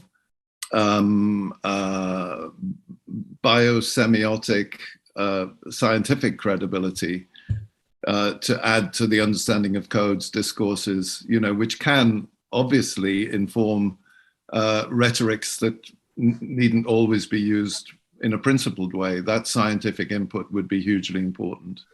And for consumers, Dr. Fauci standing next to Donald Trump at the time of the pandemic, the whole discourse of what the science says, in popular discourse in the marketplace, what science is, how it works, what its authority and trustworthiness is hugely important and not well understood. And that's an area that we could engage with now for clients. Sorry, Gareth, I went on rather a long time with that one, but I would completely agree. I think it's a massive opportunity to engage in a much more concrete way, with exactly the sorts of questions that clients have particularly over the last 5 years, been coming to sort of culture and semiotics led sort of commercial organizations with, because it gets much deeper than just the question of communication. How can something be kind of communicated, or how can a certain sort of story be told? And I think that is the massive opportunity. So yeah, I definitely agree with that. And the movement now from the discourse of sustainability to the discourse of regeneration, is absolutely fascinating, because those themes that I showed you in the culture, that's on its way to developing into a Graymassian square, semiotic square, and the themes of sustainability and life, as opposed to transformation, waste, death, transcendence, is an incredibly powerful one. So sustainability means keeping something going. It's almost like choosing life, in a sense, if I can hijack that phrase, at the expense of accepting death and regeneration, and rational end-of-life policies is also something which is going to become increasingly important, hugely important, with all of these older people being kept alive by pharmaceuticals and quality of life diminishing. And how do we manage that? How can we be pro-choice in the area not only of birth, but also in the area of death, as opposed to choose life, no abortions, and making poor suffering people live forever, kept alive by pharmaceuticals? Thank you for your answers. Now we can go over to the next presentation, which is by Priska Augustine. So, are you there, Priska?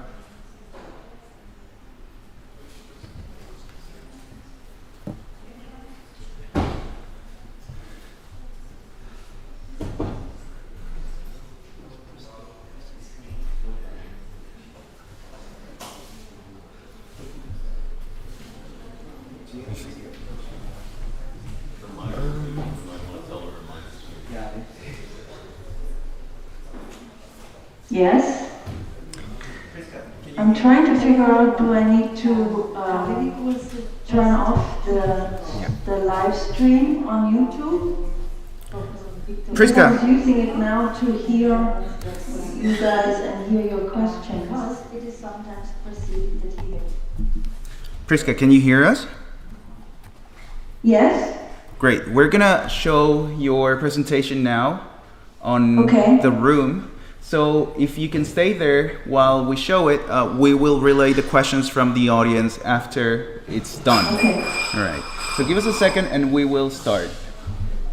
Give me a second before you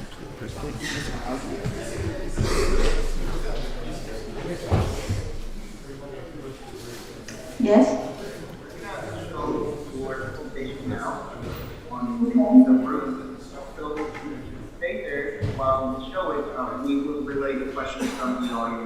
Years ago, that I focus on Victor.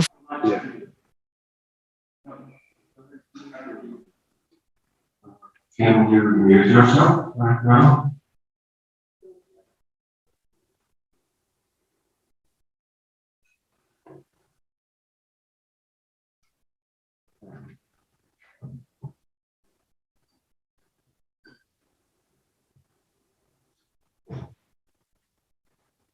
Should we start?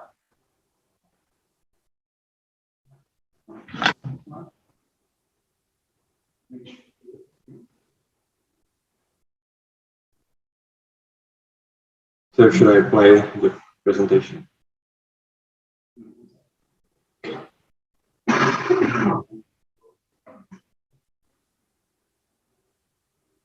So just a moment, please.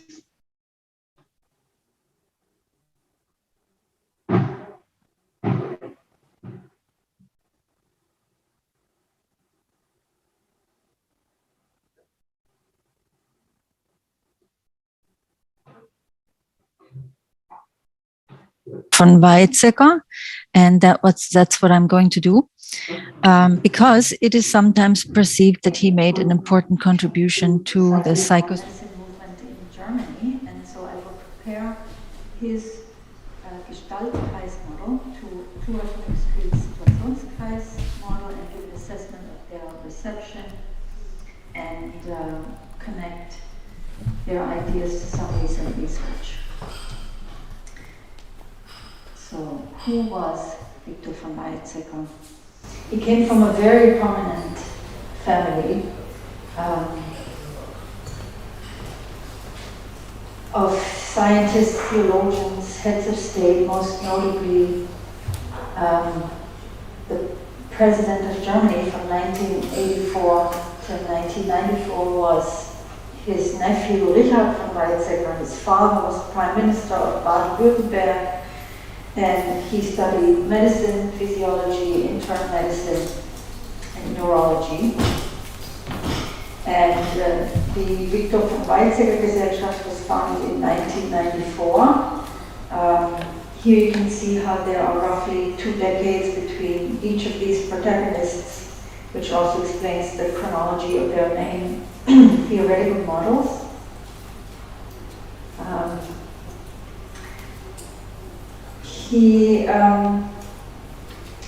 His early exposure to the work of Sigmund Freud, his interest in philosophy, theology, ethics, and theoretical research led to the first publication of the Gestaltkreis idea in 1933.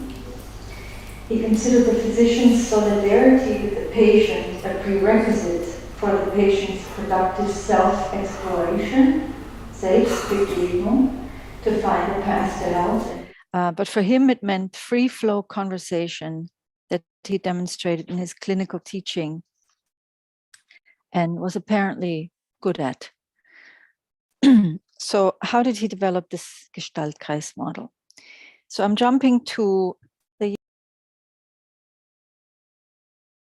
year 1987, the Festschrift for Victor von Weizsäcker's 100th birthday contains a contribution by Ture von Uexküll, and in it, he first of all clarifies the chronology of the ideas to make it clear that the Funktionskreis came first, and that the Gestaltkreis is in fact an appropriation of it. There's much to read between the lines in his contribution. He explains the relationship between Gestaltkreis and his own reinterpretation of the Situationskreis through the concept of emergence, and takes a systems theory approach. He makes it clear that the notion of Gestaltkreis is a model that really addresses issues of movement, space, and proprioception, while Situationskreis is a more comprehensive creation of individual reality through individual sense perception according to the programs that have been acquired by the body throughout life. So what exactly is the Gestaltkreis? So this is the first 1933 article that he published in Pflüger's Archiv, now European Journal of Physiology, where Jakob von Uexküll's work in experimental physiology was published. And the editors added a note basically kind of referring to it as a unorthodox contribution. And in a letter, Weizsäcker later called this note das kleine Exkrement. He was not happy about it, but I'm thinking maybe the hesitation to publish this had something to do with the editors recognizing too many similarities with Jakob von Uexküll's ideas. Anyway, he begins this article with an example that describes a situation where someone is unable to precisely describe what they are feeling. And he makes a rather prophetic statement that language used by the patient has a scientific mission to accomplish, only then continues and does not really follow up on this statement. Minimal textual support, no reference to Jakob von Uexküll, and also this optical rotation experiment, this optische Drehversuch, and I think is what the note is really about. There's no really clear description of an experiment in there. It's just rather casual. This says the sensation of being on a rotating platform that he apparently practiced a lot in self-experiments, and also touching fruit while blindfolded, and he uses all of the Uexküll terminology, a constant Kreis of Wahrnehmen and Bewegen, perception and action. Everyone who's familiar with Jakob von Uexküll's work will recognize his concepts in there. So then the book came in 1940, and Florian Mildenberger in the Uexküll biography says that it was a blessing that this came out the year Jakob von Uexküll left for Capri, and hopefully did not witness the publication of this, because he says, especially the conclusion, this idea that through this work he's inserting the subject in biology. Florian Mildenberger uses the word dreist. I'm translating here with shameless, and I have to agree. So what's actually in this book? He begins with this lengthy description of an experiment of a person carrying a basket into which an increasingly heavy load is placed. And one could assume that this metaphor for stress inflicted on the person, creating an imbalance in the body, is developed in a cogent and elegant way somehow to arrive at the Gestaltkreis idea, but it's rather disjointed, and in the end, the final conclusion is that the Gestaltkreis model introduces the subject into biology, but we all know who introduced the subject into biology. So I will give no further details here. So why is he doing this? Why is he not, how come he's not referring to the work of Jakob von Uexküll, when in fact they were in Heidelberg at the same time? And I'm just leaving this with you. I tried to work out the details. If someone can explain this to me, because I'm thinking at least 6 to 8 good years where they were both in physiology labs in a relatively small community of scientists with no real interaction is kind of hard to believe. So it appears that Weizsäcker got his information about Jakob von Uexküll not from talking to him or reading any of his work directly, but primarily through Frederik Buitendijk, a Dutch physician and psychologist who was close with Helmut Plessner, Scheler, Driesch, Merleau-Ponty. And so Weizsäcker says in an endnote of this 200-page book that Buitendijk seems to understand Uexküll's Umweltlehre best and explains it brilliantly. I find this especially dreist, considering that he never refers to Uexküll directly. Anyway, Geisthöfel, who wrote this, put together an anthology about psychosomatic medicine in Germany. Recently, she characterizes Weizsäcker as ein Suchender, she says, someone who is searching, who is determined and sincere, even though much of his writing was, quote, not easy to read. And she also she says that the whole idea of biographical medicine, the free flow conversations that he demonstrated and also later wrote about, that's what he was good at.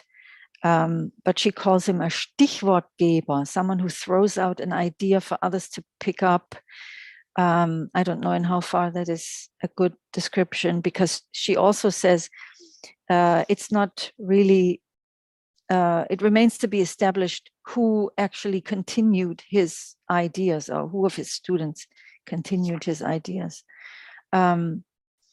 On the other hand, Ture von Uexküll made substantial contributions to psychosomatic medicine in Germany. He founded the scholarly organization for psychosomatic medicine in 1974. He published the standard textbook for psychosomatic medicine starting in 1979 and worked on altogether 6 editions until his death. And then he founded a sort of training academy for integrated medicine that has regional groups all over Germany, as you can see here. And then in the Ture von Uexküll Clinic was founded, named after him in 2014. So in summary, von Weizsäckers Gestaltkreis is an appropriation of Uexküll's Funktionskreis model presented in the context of proprioception and movement. Weizsäcker's prophetic comment that the language used by the patient to describe how and what they are feeling turned out to become a highly debated topic in the 1970s with the introduction of the concept of alexithymia introduced in 1972, and this became kind of like a signature model for psychosomatic medicine. And Ture von Uexküll had a very radical opposition to calling this a disorder or a character trait, or because he attributed problems to the healthcare system and the training of physicians. So here I'm quoting Cornelius Brock, who says, Ture von Uexküll saw the construct of alexithymia as a sign of misguided medical training through which physicians lose their empathy and their ability to communicate with patients. And then a newer concept that kind of continues this idea in psychology is the notion of emotional granularity, that shows that somehow alexithymia and this idea that not being able to recognize and articulate what you're feeling is always to be blamed on the patient. And so Ture von Uexküll believed that this whole construct contributed to a healthcare industry where you can just blame it on the patient, and where actually talking and free flow conversation is really not a big part at all.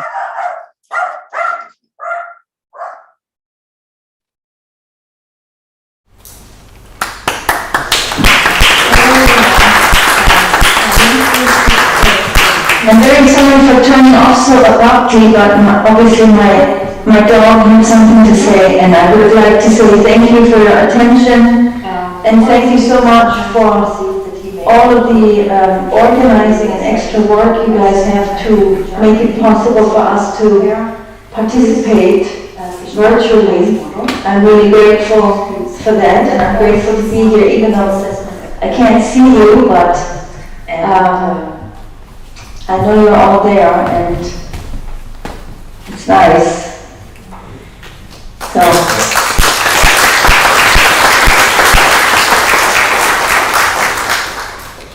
Thank you for your presentation. We have room for one question, so please come here.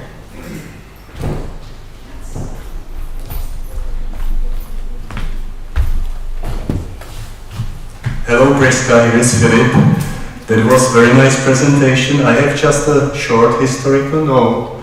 I am quite sure that Ture von Uexküll and Viktor von Weizsäcker knew each other quite well, and it was one group of these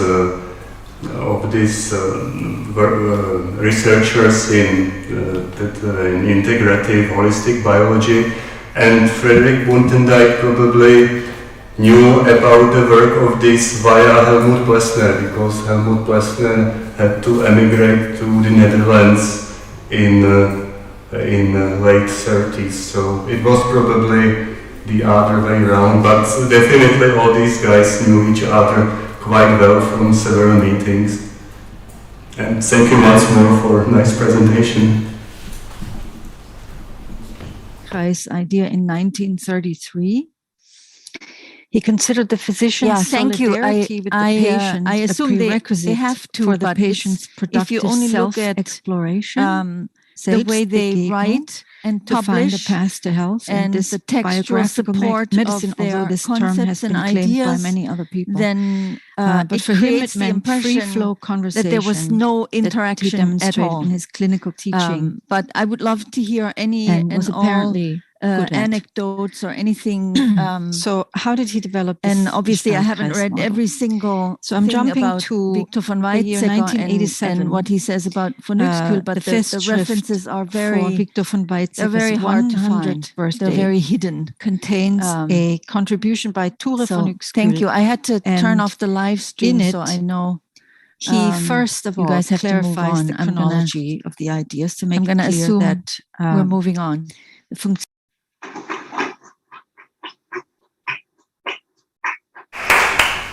Yes, thank you. So we have two presenters left. So yes, please welcome Nicholas Hammond with his presentation.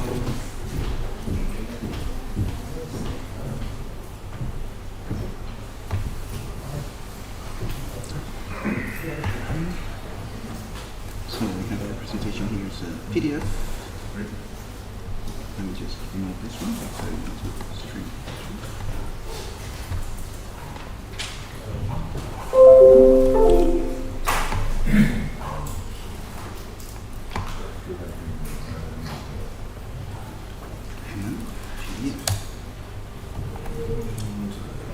I'm going to send it to my screen.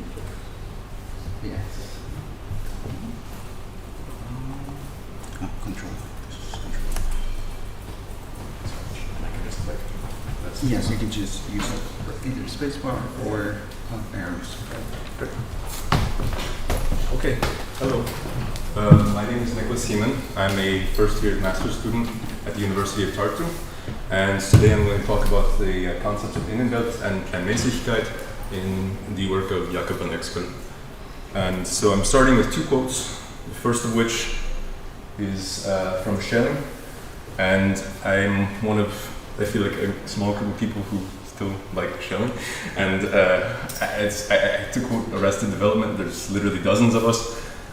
So we require to know how and why nature originally and necessarily grounds everything that our species has ever thought about nature. So, and I think this is going to, the reason I chose this quote will become clear throughout the course of the presentation.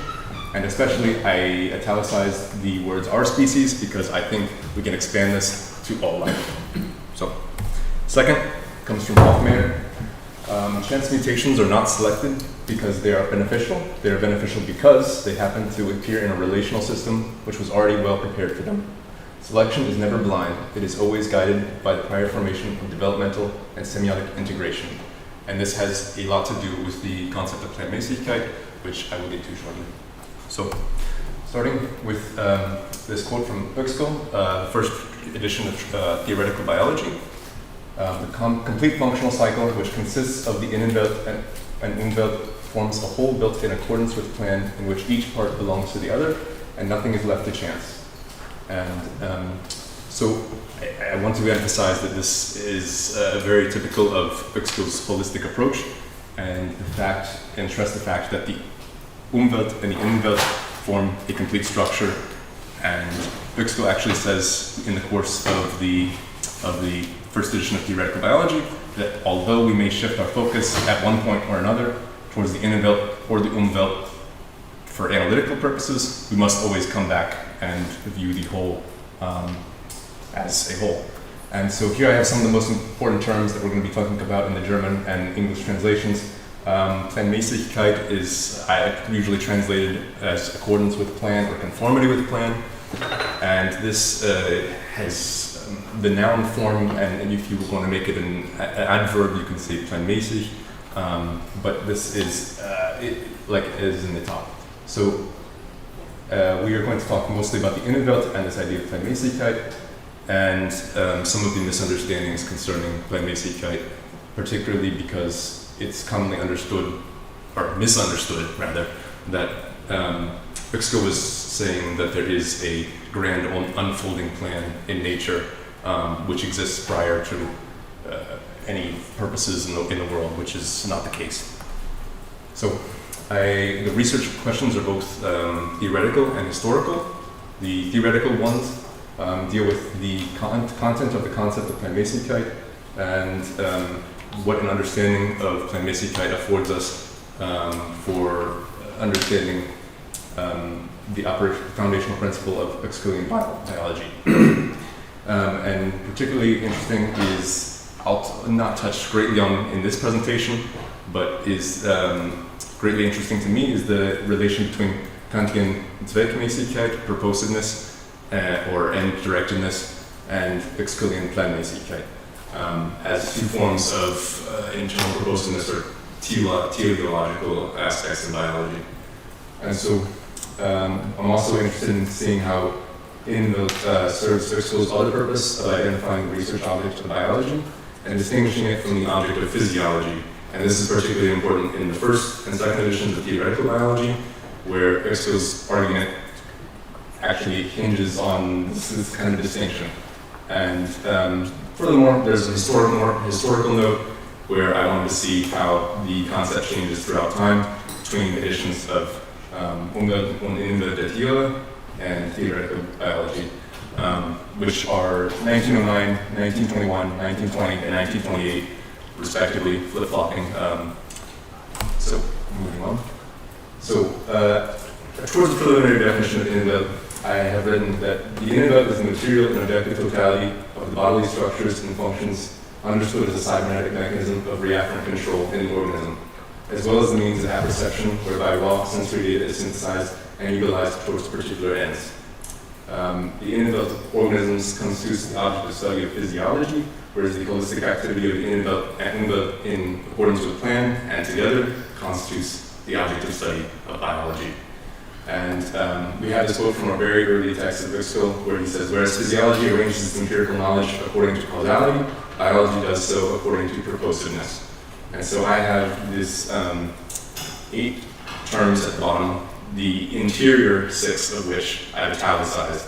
And this is to show that these are the features which are commonly included in the Umwelt, as I will explore further.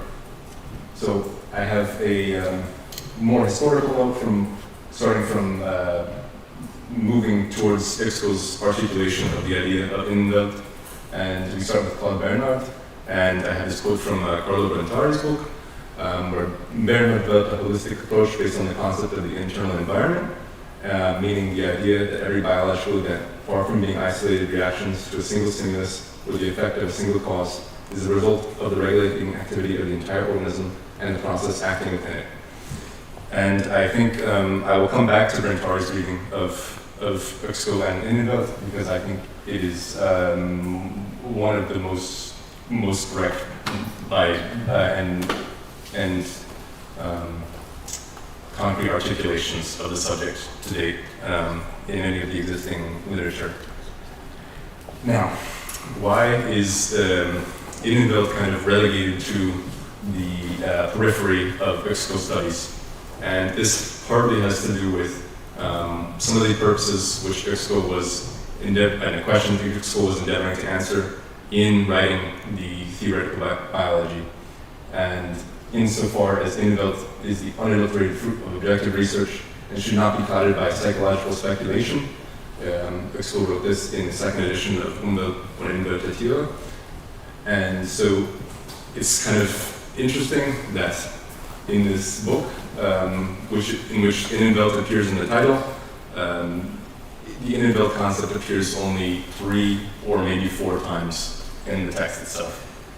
And this is one of the occasions. And the reason for this is precisely because he is designating in-built as the object of inquiry of physiological studies, and this is more touched in greater length in theoretical biology. So yes, Carl Guattari is entirely correct in his interpretation of the in-built. In determining the concept of the inner world, it is necessary to make clarification. At first glance, this may seem to be a purely psychological notion, while in reality, it is a physiological concept. So, I have adapted this kind of classic Huxleyan diagram, maybe for the 21st century, in kind of what I think is kind of a more eye-pleasing way. And so we have this diagram, which is most famous of Huxley's, and this is from the first edition. And on the right, we see the Innenwelt, which encompasses these this movement of, it's just an arrow and a line between the Merk organ and the Handlungsorgan, which will later be called the Wirkungsorgan. Both mean to take action or to have an effect. And so what we're really focusing on here is the importance of this new circle, which follows from the affectual organ back to the perceptual organ. And this is the physiological component of the Innenwelt, which Huxley would flesh out in later publications. So, this is a particularly important passage from both the first and second editions. It appears in both, and I will read it. By exercising control, and the German word here is Steuerung, and this is an important word, as we will see. The animal builds a world for itself, which I want to designate the inner world. The effects that the animal brings to bear on the outside world result in the third world, the effectual world. Effectual world and perceptual world, however, form a coherent material whole, which I designate as Umwelt. And so, moving on, we also have a similar kind of terminology in theoretical biology, where he says, viewed in the context of the whole functional cycle, stimuli form distinct perceptual cues, like a boatman's navigational markers, which induce the animal to perform its movements. And this passage of the stimuli from the Merkfeld to the Innenwelt, which comprises the perceptual organ, perceptual net, perceptual cue, affectual net, affectual organ, and affectual cue, these 6 components which I identified earlier.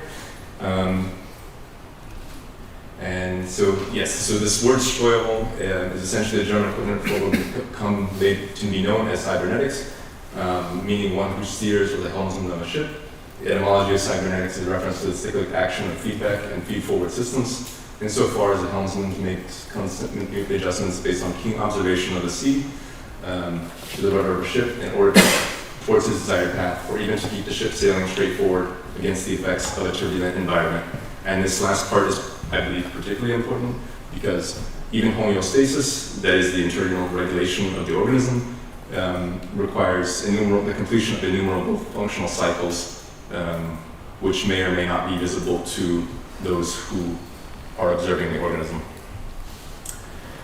So we have some changes between the first and second editions of theoretical biology, and this is included there.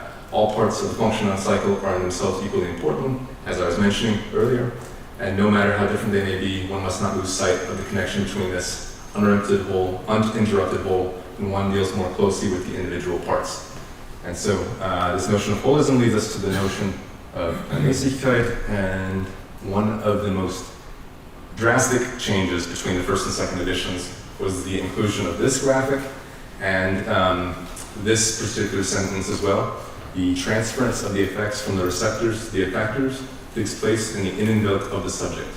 And so here we have, again, see the Innenwelt as a physiological, yet still non-deterministic component of the functional cycle.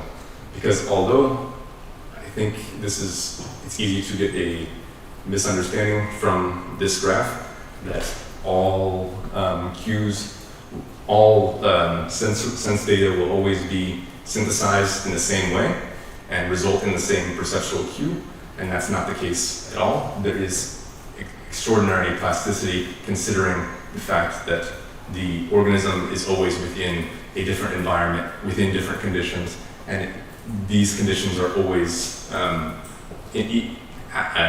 combined into the perceptual net to produce a unique cue, which is then chosen by the organism and involves some degree of freedom. So I think one of the best readings of and kind of dealings with the Umwelt topic comes from Thorsten Reuting, and he wrote that the functional cue effected on the object transforms the state of perception of this opposite structure, thus erasing the original perceptual cue. This change leads to a perception of a new cue, which starts a new cycle of sign production, which is attuned according to feedback and reafferent input by other signs within the internal world of the organism. And particularly important, as I mentioned earlier, the new circle, or neue Kreis, stands in a connection with the nervous system, which ensures the direct flow of information from the effectual organ, which generates the impulses for the effectors to the perceptual organ, which is processing it together with information from the sensory system. And this reading is confirmed by Uexküll in a quote where he says that instead the researcher finds nothing other than a control apparatus that serves to bind the two fronts of the body, of which the receptive is oriented towards the Merkwelt and the affective is oriented towards the Wirkungswelt. And now I want to turn more generally to the notion of Planmäßigkeit shortly, because this isn't the main purpose of this presentation, but a secondary purpose. So, and this title is a play on words from Maurizio Esposito in publishing Michelini's volume on Uexküll, and which I particularly like. So we have this difference between Kant and Uexküll, where Kant performs the transcendental foundation of the human subject, and the internal purposiveness of organisms in the third critique of the power of judgment, establishes that we grasp the purposiveness of organisms through reflective faculty of judgment. And yes, and I have a quote from a philosopher of Kant, but I'm not going to read that as well. And so, but on Uexküll, however, we have the transcendental foundation of the biological subject, and the internal purposiveness of organisms is viewed rather as a determinate faculty of judgment. And I wasn't able to include the quote here, but Uexküll at one point writes that Driesch's experiments on embryology were what convinced him of the fact that this notion of purposiveness is a determinate rather than a reflective judgment. And so he was also influenced by Karl Ernst von Baer and Blumenbach, and so yes, Esposito has written a lot about this as well, and I thought it was very nice. And so organic purposiveness, what Uexküll terms conformity to a plan, could substantiate the spontaneous activity of animal subjects. And both Kant and Uexküll realized that the way out of empirical skepticism and behaviorism was questioning the passivity of experience. And one notion that Uexküll critiqued Kant for was this idea that apperception is merely a process for the integration of perceptions into concepts, and not just a general kind of apperception which could be provided for all living beings. And so this has to do with Planmäßigkeit, and when we're talking about Planmäßigkeit or plannedness, we're talking mostly about Einpassung in distinction to Anpassung, and whereas the former term is kind of usually translated as adaptation, the latter is mostly translated as fitting, because Anpassung denotes a kind of already extant material structure, or material and relational structure which the organism is thrown into and incorporated into and must adapt itself into. And yeah, so I was particularly inspired by Thorsten Reuting's and Jesper Hoffmeyer's readings of Uexküll, and they coincide closely with mine of what I understood from reading Uexküll's text myself. And Planmäßigkeit relates both to the semiotic fitting of an organism to its environment and the construction of semiotic scaffolding, which itself is in turn related to the non-ergodicity of biological structures. And this comes from, among others, Walter Kaufmann. And basically, ergodic systems will, throughout time, return to the same state. Non-ergodic systems will not. A great example of non-ergodic systems is, and the immense quality and creativity of life is the construction of proteins. Even with length 200 amino acids, it's the number possible is outstanding. So, and so this is my interpretation, is that organisms are never born into a world which they must construct de novo, but rather are thrown into a pre-existing natural and relational, that is semiotic architecture, in which they must orient themselves. And I related this to, I've done research on the past in niche construction with the extended evolutionary synthesis. And I think this is always something which Uxküll says is like plannedness. We are born into this kind of already existing nature, not only nature, but these artificial kind of things, if you want to make this distinction, which exists before us and which always shape our Umwelt, which we will create from it. And our Umwelt is not strictly this this transcendental kind of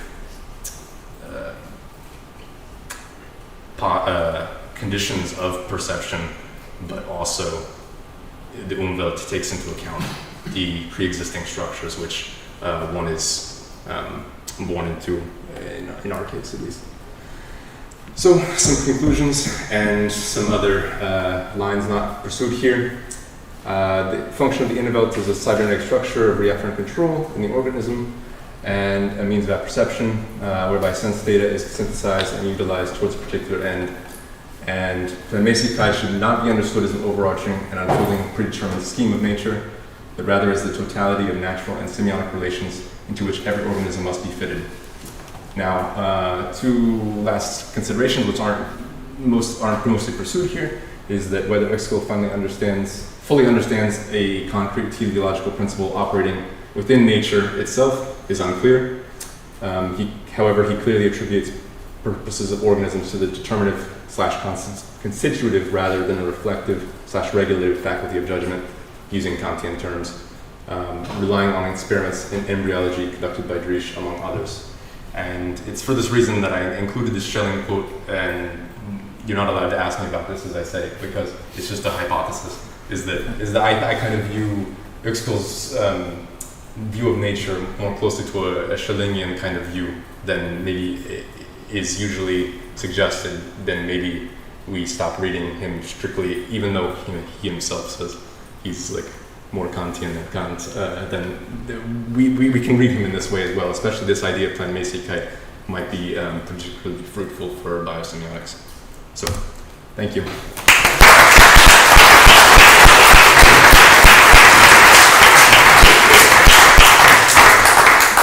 So, thank you for your great presentation. Unfortunately, we have no time for questions, so please consult your questions if you have any with Nicholas later.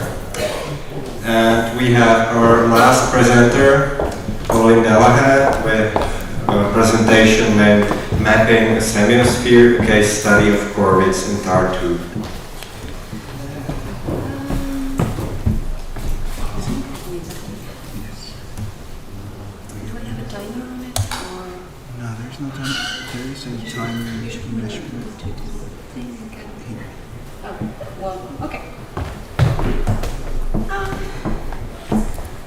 So thank you all for still being there, even if it's lunchtime already.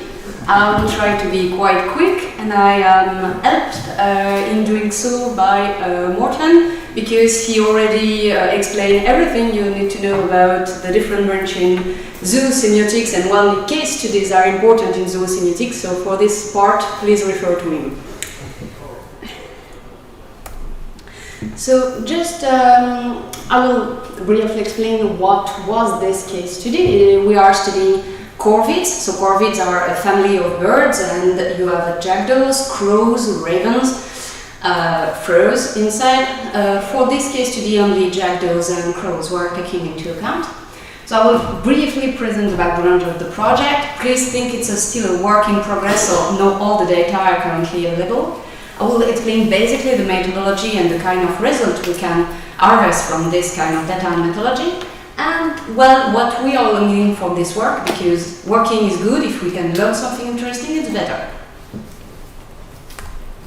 So very, very brief background. Here in this work, I am using the semiosphere in the definition that Hofmeier were using. So don't be surprised if it sometimes a bit different of what you are generally used to. It could be that maybe the word semiosphere I am using could be replaced by eco-semiosphere in the way Timamaran defined it. It's still not completely set up in the decision, so if you have opinion on that, I am completely open to listen to it. This methodology is directly from a previous study that was done in Paris about rats. The idea is always to study how the people in a certain city interact with a certain kind of species they are, I would say, forced to live with, and with the species who are part of the ecosystem in the city. So the idea is gathering first-hand data about the humans, so it is gone through survey to know how the people are able to distinguish between the different species, what they think about this species, what kind of emotional or symbolical bond they are with the species, and sometimes what kind of conflict they are with the species. It was particularly sensitive with the rats, who are directly linked in the popular imagination to disease. But it's also interlinked with the crow, especially since the crow seem to attack a lot of things, like the candle people are disposing on the grave of their loved one, which is a very touchy subject. So this can also be important nuances. There's also interview of specialists, and I was really glad to see that biologists are, and ornithologists more especially in this case, were really enthusiastic into collaborating in this kind of project. So I'm a big fan of interdisciplinary, so it's always a good news for me. And it's also gathering first-hand data about corvids with field observation. That also imply, in the case of type 2, field observation in winter by -27. I don't know, but okay. And comparative observation, because I knew really well, where the flock of the corvids are in Paris, and it was interesting to study how the different kind of flock of very cool species can interact differently with the different individuals, since we have different cultural background. So it's also a comparative work. The acts of research are about biodiversity, what are the species, how they are doing in the city, what is their health. What we call the ecological behavior. I mean by that non-pathological behavior that are not due to human aggression or human stress or another kind of pathology. That means that sometimes this ecological behavior can still be nuisances to humans. So this interesting thing is to see how the both ecological behavior can or cannot create cohabitation issue. A big part of that is also acts on what we call citizen science, because the observation of birds is very popular project in citizen science. So first, it's an important, I would say, source of data, because people can be really involved, and it can also be a way to sensitize people for the biodiversity protection or watch or surveillance, and also a way to connect people and general audience with scientists. I think we are a bit in need right now, I think so. It's also interesting to see what kind of bias can be observed in their involvement, because the bias of the people and the population can also be seen sometimes when you are exploiting the database, saying that there are problems in the database due to this bias in the people, which is also very interesting. And also the textual occurrence. What are the emotions they express throughout the species, what are the symbols mobilized to talk about the species, to create a universe about the species, and what difference you can find between the, I would say, ideal, the corvid or the ideal rat, and the real animal actor. So here are the different kind of data sets that were used for biodiversity. They were in part 2 experimentation report that was really, really fresh. It was conducted by Marco Maggi. Due to the corvid population in part 2, so we had very fresh data. And some comparative data were also available, because both Tartu and Paris were involved in a project called Biovens, in order to resense some kind of species, crows, birds, but also bats and bees, in different places in all Europe. For the citizen science, there is programs that are really, I would say, framed by scientists with a lot of methodology given to the people, and you also have an open database where the people are just voluntarily and benevolently feeding the database. The two show that you still have a lot of bias when you are using the open database, but most of these bias are disappearing when it's citizen science program really framed by scientists. That also means that citizens are really reliable as research assistants as soon as you are able to explain clearly what they need to do. And that's, I think, a very encouraging thing. And for the textual occurrence, it was first text for reaching for Estonia and the database start doing fiction. That was completely explored by someone else because I don't have the level of Estonian language able to do that, but fortunately the University of Tartu is full of very benevolent colleagues that are able to help me that. And it was also a second text about the analysis that was already done on the way this aesthetic, on the way of emotion and symbolic are already in the database. So here are how the data are interacting. It can seem a bit basic, but I swear that it is not. The point is to use the different set of data, first to have consistency check, to be sure that there is no gap between the data, but also in order to spot bias in some way, also to spot paradox detection. These paradoxes are especially interesting when you have contradiction between the biodiversity and what the citizen science are telling, but also how the texts are sometimes expressing symbolic or emotional values that are not present in the biodiversity and the, I would say, factual behavioral data. So this is still a work in progress because still some set of data are still incomplete, and it, I hope, should be really improved when we have more data on this. So here technically are what I call the raw results, because first they are incomplete, and second they are still lacking a bit of interpretation. But I wanted to put them here in order to show what kind of result and what variety of result we can gather from, I would say, very reduce the set of data. What we can gather, gather is a good word for that, from some set of data that are in fact small and some set of data that are really available in almost all the major cities. That means that this kind of methodology in order to, I would say, diagnose the problem and cohabitation issue between species can in fact be applied anywhere where this kind of data set are available, and they are really available in most of the major cities. So here, for example, you have, I will just comment a few of them. The first one is that the species are usually perceived as prolific, or sometimes said they are overpopulated, but they are in fact poorly registered by the open database from citizen science, because they are seen as overpopulated, but they are also not seen almost as animals at all, and so they are not really registered in the database because people don't mind them as animals and don't register them as animals. So this kind of reaction can be also very interesting. Most of them are also considered as object part of the city, even more than real living animal being. It leads to two different, I would say, profiles. The real fiction profile, these inhabitants are perceiving COVID as object part of the city, mostly due to their omnipresence, because they are absolutely everywhere, and every period of the year there are no migration in this species. And as a main object, they are not supposed to bother them, and they are consequently very sensitive and complain a lot about every kind of nuisances you can encounter. But you also have, with the same conflict, the sublimation profile, that an habitant that perceiving COVID still as object part of the city, but mostly in this situation due to their contribution to the Gothic aesthetic of Tartu. They are still perceiving them as object, but they are really in love of the kind of atmosphere creator they are. So you still have the same objectification of the species, but it's not conducting the same behavior toward the species at all.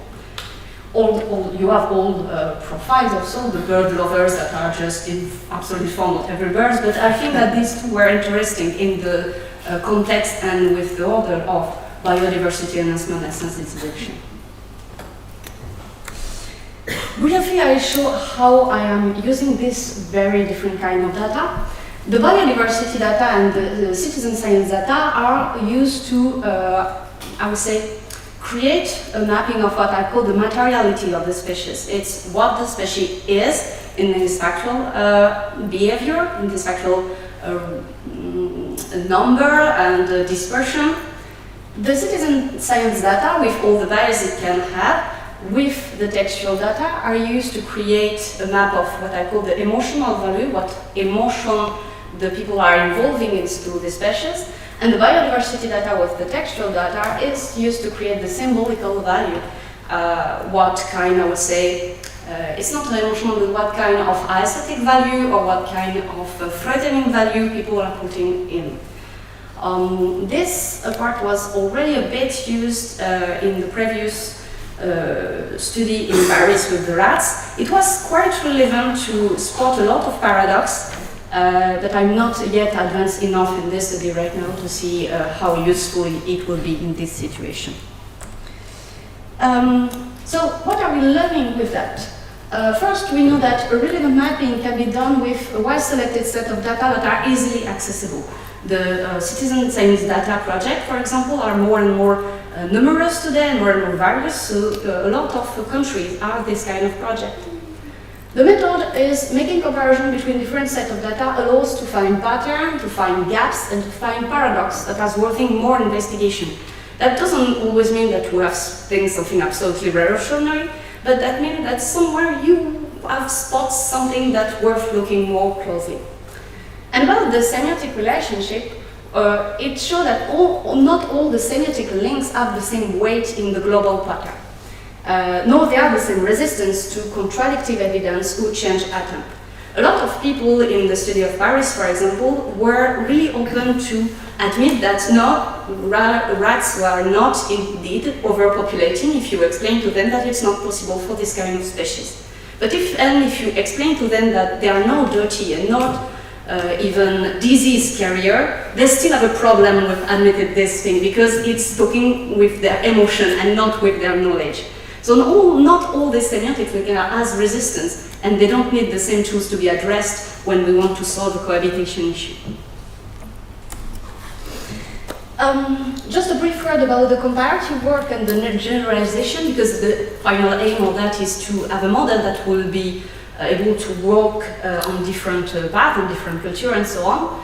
It is important to have in mind the different seasons of species that can have seasonal behavior, the different human groups that are in the same city. Not all the human groups are as exposed as the same species. It was particularly relevant with the rats because people in precarity were more exposed to, I would say, unlovable behavior from the species. The different city, maybe the different cultures, because cultural backgrounds are important, especially for the symbolical part. And the general pattern, although to have a detailed mapping, maybe to have culture-specific diagnosis better than a country or city-specific diagnosis. Maybe it could be a culture-specific diagnosis. And the generation of mapping and diagnosis is not a generation of solution, but I will try to work on this. I just want to have a very short word about the communication and dissemination, because we are trying to get out of a period very complicated when the trust and mistrust in science is, I would say, a major issue. So I think this kind of subject is really interesting because we want to improve cohabitation that needs to have a link with the inhabitants, and it's a good way to see how we can explain to the people what we are doing with the public money. Like how to improve the quality of the database, because the database are relevant in citizen science to the citizens. So improving the quality of the database is important, and we need to, for example, explain to the volunteers how they can do that. To raise awareness and to sensitize, especially in the context of, I would say, endangered biodiversity. To make general audience involved in citizen science. It could be in biodiversity, but more generally, you have today citizen science program for astronomy. So And to create more bridge between the academics field inside, like in this situation, if I am able to explain to biologists and ornithologists what I am doing, they can be really willing to be involved in this project and gather me a lot of data that I couldn't have on myself. And to create more bridge and restore, I hope, trust between science and general audience. And this is a word of preference, and thank you for your attention.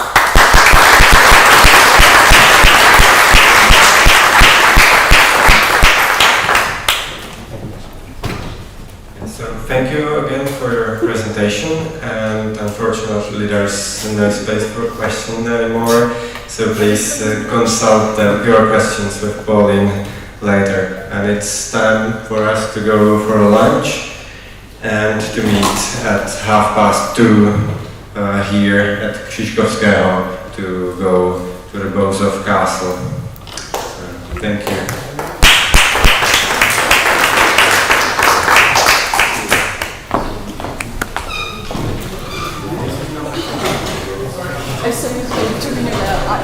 I am on my last slide.